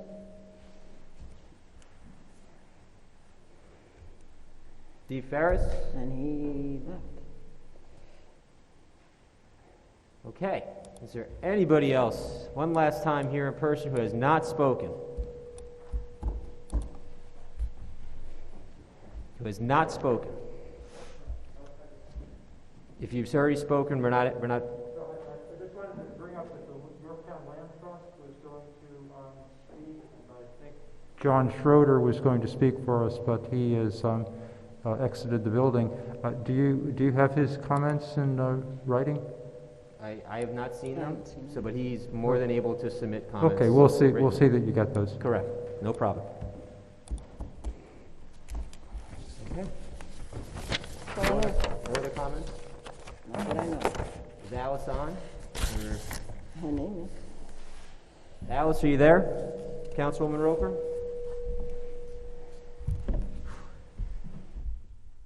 Councilwoman Roker, can you hear us? See your name. Okay. Thoughts, comments from the board? Direction? Do we hear anything tonight that is intriguing? There's very interesting comments made about a lot of things, and I think that we definitely have to absorb that along with the written comments that will be coming in within the next week. Take a look at them and make our decision for possibly next week. Yeah, I think that a lot of the comments were actually site-specific versus the overlay law. So, those are something that we will be looking at through each site. I do love geothermal. I do love the solar options, and I think that, if I'm not mistaken, our planning department has been moving towards trying to talk to people about that as they go along. John? About utilizing green infrastructure and clean energy and so forth, yes, we do. So, with that guidance, we got you, Alice. Yeah, we can hear you, Alice. Okay. What I was talking to myself when I said the only option we have is not to do anything, and that's not going to happen. We are going to do something because something has to happen. I think we've got to move forward in getting young people in our community, and the way you do that is with apartments. I think we have to move, Matt, you and I were talking the other day about a comment someone made to us weeks ago, which was, why can't you get people to come into the shopping centers that are vacant? And the story is that the shopping centers, many of them that we have, are here from the 60s. And if you're a young person and you've got a new business, I don't think you want to go into a shopping center that was built in the 60s. If you look at either end of our town, whether you look at Portland or Somers, they are moving forward. When I first started in local government, Yorktown was the leader. I don't think we can say that right now, but I'd like to be able to say that in a couple of years. And I think the only way we do that is we move forward in terms of moving forward with the overlay district. Again, I'd like to be able to comment on some of the information that people gave us, but again, I could not hear many of the speakers, so I'm going to have to opt to watch it on cable. But I think that it is clear that we don't have a whole lot of options here. We have to do something to move forward. I don't know anything new that we have moved forward in many years. I think one of the things that Lanny spoke about, I agree with him, and I think you realize that I wasn't really happy with the answer I received from the consultant on the sewer district or the water district, because there are issues there as well. But I think moving forward is something we need to do. Dan, Ciarcia, do you want to comment on any of that? I know you're here. I had wanted to finish one comment, Matt, because Alice sort of jumped in. Yeah, which is okay. fine. Okay, go ahead. But I just go ahead, Ed. No, go ahead, Council, please. I just wanted to say that, thinking about one of the major themes as we were talking about how things are site-specific, Paul Martin made a great point, and it sort of makes me look at progress with preservation in a true sense on one property. Yeah. He's talking about, look, we need progress on the other end of that property, but we need to make sure that we preserve the old house, the main house. And, that's that compromise, that's that mix that I think is very, very important in this. And that finished my comments. So Dan, if you want to. And like you say, that's we're just site specific at that point. Right now, we're just trying, and we are just trying to get this overlay project in check, so to speak. Dan, do you want to comment? Our town engineer, Dan Ciarcio, do you want to comment on anything that was raised regarding the water and sewer infrastructure? Well, I think the important point to make is, we're getting in the weeds a little bit on our. I don't know what's going on. On our. Dan, hold on 1 second. Can we get audio to Alice? You're going to have to speak up, I think. Okay. So I think we got in the weeds a little bit on a 12-month rolling average, but that really is the key to us being able to do new developments. And any new developments we do are subject to health department approval. And every time that happens, I can't hear you. Is there a way that we can get him over here at this microphone right here? No, just stand right there. Just use that microphone. Just use that microphone. We want you to just try using this. Oh, okay. Yeah, use that one that's right there. So we're regulated. Pick it up. Our permit is at 1.5 million gallons a day. Right now, it's a rolling average, so it isn't any one given month. It just keeps going. So we analyze historically what that is. We've been compliant in meeting that, and generally we've been doing about 1.1, 1.2 million gallons a day. Mm-hmm. Now, we have other projects pending, notably our Halleck's Mill sewer extension. I can't hear you, but I can hear you, and that's not my issue with the sewer district. That's Len's. No, I understand, Alice. I just I wanted to, while Dan was here, I just thought he could shed some light on it. Okay. Thanks, Dan. Can I make a comment what you talk about the Dan. Which microphone? Use this one to see if Alice can hear you better. You can just speak to it from there. I can hear it. Okay. The capacity to process the wastewater. There are people, those who are. Can you talk into the microphone, please? There are those who are waiting, around the Sparkle Lake area.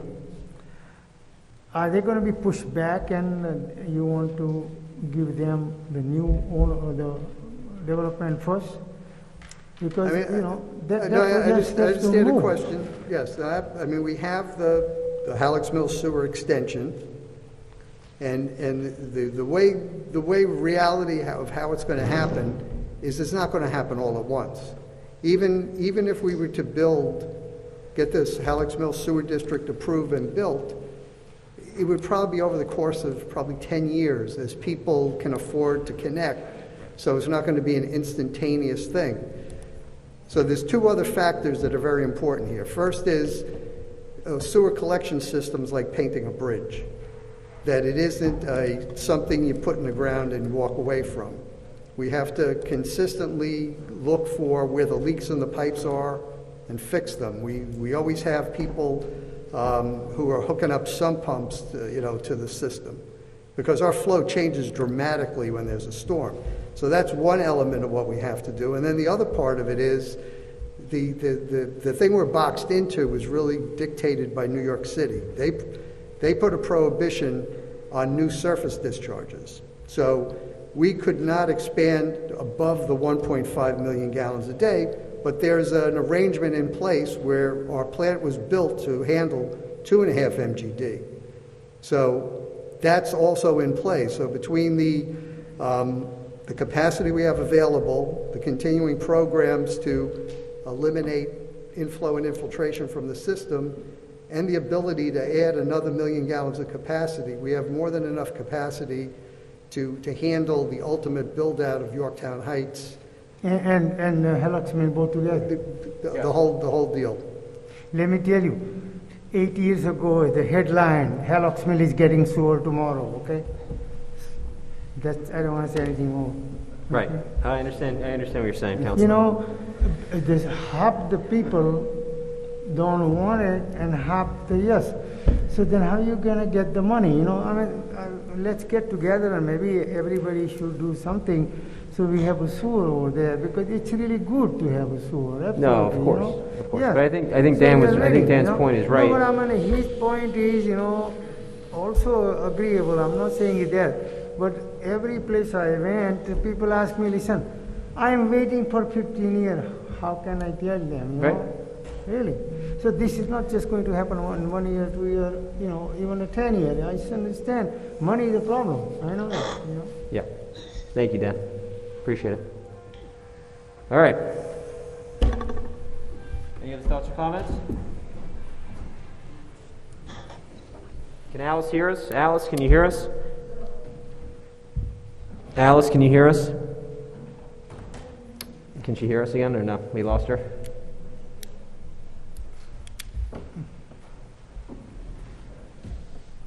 Calling the hat. Oh, we can hear that.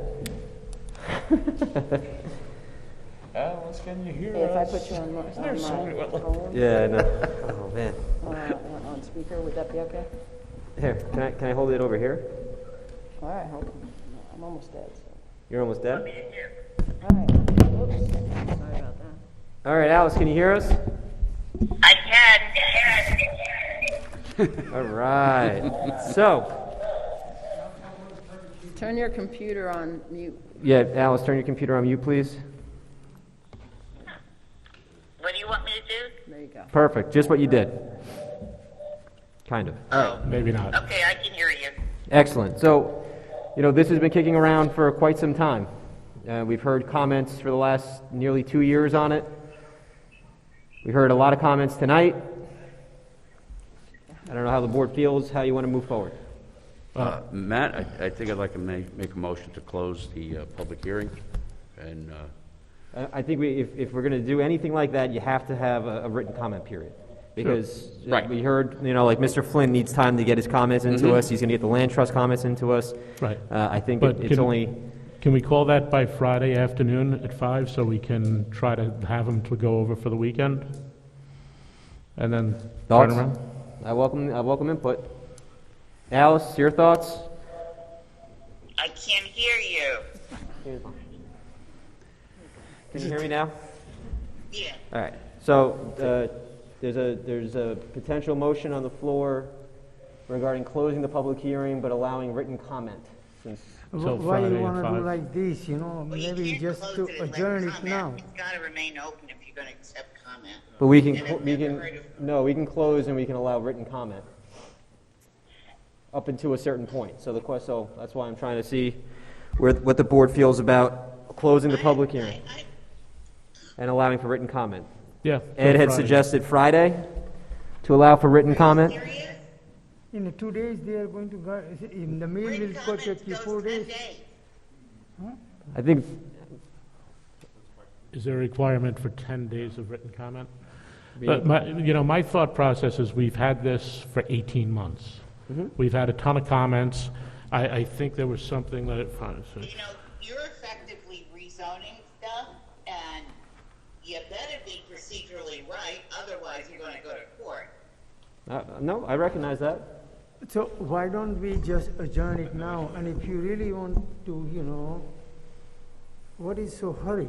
Because you can do with the new board, I mean, isn't it? it's not appropriate to wait for the new board. We've all been sitting on this for the last 2 years. I agree with that. I don't think that it's fair for the new board members to be asked to vote on something that they haven't spent a day working on. Okay.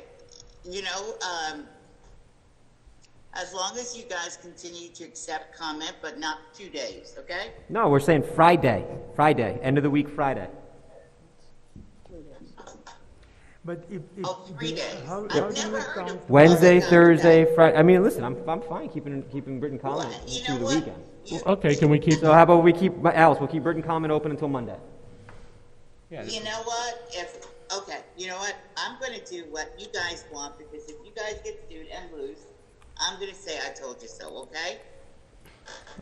Is there a problem with 5 days Because I've never written heard comment? of comment in 3 days, ever. No, we just moved to 5 days, Alice. So, but If we go to But you know what? If Monday, it's what you want to do, let's do it. how do you count the 5 days? If somebody send the mail, so there is a print Check it. on there, or how do you Check count it. that? Check it. Check the law. Verify that it doesn't have to be 10 days. There's no way. You're asking, look. Check. You're fine with Monday. Really? Yeah. Okay. I mean, I have no issue with it. All right. Let's do it. So we have a motion. We have a motion from Councilman Lachman to close the public hearing. Motion from me and then. I'm sorry, a motion from Tom. Yeah. To close the public hearing and leaving public comment open until 5 o'clock Monday, which would be But why don't the have 20th. other people a chance to write it, We've had 18 months of people having Well, chances to come speak, and some they of have, the- some and they of the- have. some And of they've the put up people, letters in And don't there's been know. plenty of comment already on this. I think today was very concise, very comprehensive. I appreciate everyone coming out, but we can't just keep going and going and going. It's analysis to paralysis. Did good tonight. Yeah. I think what I heard was great. Yeah, so do I. So we have a motion from Councilman Diana to close the public hearing, with public comment being allowed to remain open until Monday the 20th at 5 p.m. Second. Second from Council. I'll go along with you guys. Go ahead. I'll go along. Written comment, excuse me. Written With comment. written comment open until the 5 p.m. on the 20th of December. I have a question. What is the meaning of written comment So that- received by so that Monday? anybody- Is that if you put the letter in the mail on a Friday and it doesn't come Or they until can walk Tuesday? it in. They can walk it in. They can email it in. No, Received I by- don't it's know. I received mean, by the- I don't know who is writing it. I'm just I don't know, but they were giving people additional time to comment if they so want. Received by the town. Mr. Flynn now has until Monday to send in his comments and to get the Yorktown Land Trust comments. Received by the town. So received by the town by Make it very Monday, simple. 5 p.m., which is Monday, December 20th, written comment. Yes, Everyone sir. understands what we're doing? Diana, you got all this? I'm not happy about this thing, Okay. Have a didn't vote yet. criteria that somebody wrote it in writing. You don't have to and vote for then there it. is a stamp, You don't- on a month. We're being very clear. We're saying it has to be received by the town by 5 p.m. On Monday, December 20th. But if the mail doesn't deliver, you have only mail deliver it in a box I understand, over but there. then they can, if they want to bring it on Monday, they can drive to town hall No, and but walk I it right mean, in, and the but clerk's office can okay, stamp it in. I don't know, If it is stamped it in a post office on a Monday, that does We're not saying it count has to be received. Go to the post office. It has to be received by the town No, by I 5 advertise p.m. like that. Monday, No, December I 20th. don't know. I cannot judge it like So this. we have a motion. We have a second. All in favor? Aye. I want to do a roll call vote on You want to do a that. roll call vote? Sure. We're going to do a roll call vote. Councilman Lachman, Aye. Councilman Diana, Aye. Supervisor Slater, Aye. Let me Councilman tell you, Patel. I have, okay. Your, I need my phone. your vote, Councilman Patel? Okay, I have a comment. Yeah, but can you just, But I your don't- vote first, please? No, I want to understand what I'm voting it. You're voting on closing the public hearing and allowing for Closing written is comment okay. and written But comment to be what allowed. is the difference between, adjourning and closing that? If you're gonna, allow other people to bring it in, why don't we, right now adjourn and then Monday we can close and everything is done? Because the motion is to close and allow for written comment to be received by the town by Monday the 20th. No, adjourn it. by 5 p.m. What is the difference? You can vote no then. So then I'm gonna vote it no. Yes, you fine. want me to vote? Okay. That's fine. Okay.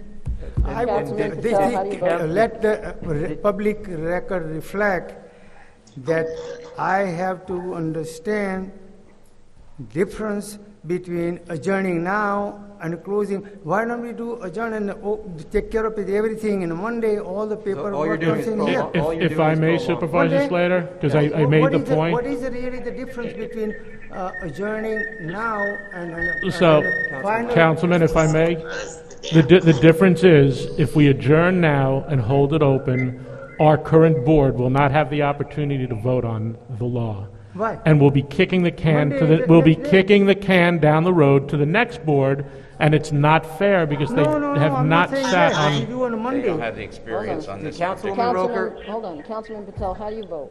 I'm going voting no because voting I am nay? not satisfied. Councilwoman We Roker, should how do you vote? Adjourn it now and then do everything on the so Monday. it passes 4 to Same thing. 1. So the public hearing is closed. Thank you very much. Now, Councilman Diana asked for a moment. Yes, thank you. Brief moment. Brief moment, then we're going to get the heck out of here. As you folks out in TV land and some of you folks here may have seen, there's been a bit of activity in front of the town hall and in the side parking lot, okay? Due to no fault of our own, the oil tank was compromised and did leak. Most commonly known as a spill. We are now in the process of remediation and keeping in compliance with the DEC, the ADA, etc. Please bear with us during this time so that we can get this done in a timely fashion and get everything back to normal. I think everybody's going to be pleased once it's done. It's going to be done in a couple of phases, probably like 3 phases. There'll be the remediation, the construction of a ramp, which is well on its way for ADA accessibility. And then there'll be some other phases as it goes, to include but not be limited to the landscaping in front of Town Hall. It should look very nice. I don't mean to laugh, but I hear Councilman Roker giggling, and it makes me laugh. Why is Alice giggling? I do want to thank Councilman Diana, though, because he's taken this project head on.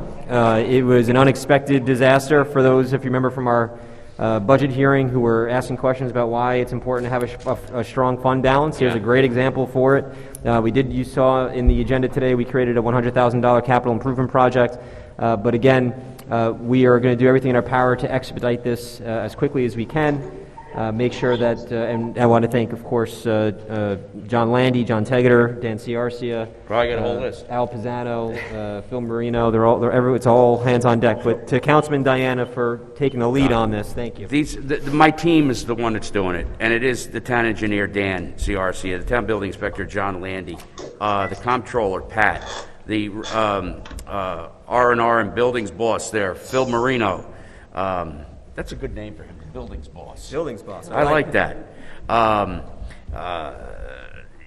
You got the buildings and grounds guys, Al Pisano and their crew, John DeVito, Kara Brunner, and Adam Rodriguez, our very own A-Rod. That's right. There he is. So, swinging for folks, homers. Thank you. I couldn't do it myself. I got a great team, including the supervisor and Councilman Lachman and Vishnu Patel. Thank you, Councilman. Councilman Patel. Yes, sir. This issue is not. It was yesterday or yesterday's issue, right? The tank issue is not yesterday's. Yesterday issue, not yesterday. Yesterday. Yeah. So what was really the reason? Because you blew up something, or I don't know. I think my understanding is that it was upon delivery that the tank gave out. It's been in the ground since the 1950s. So. Yeah, this is something that we're kind of got to play. No, the reason motion to adjourn the meeting. So we have a motion to adjourn. Second. All in favor? Aye. Thank you, everyone, for participating. Thank you for your comments. Thank you for your time.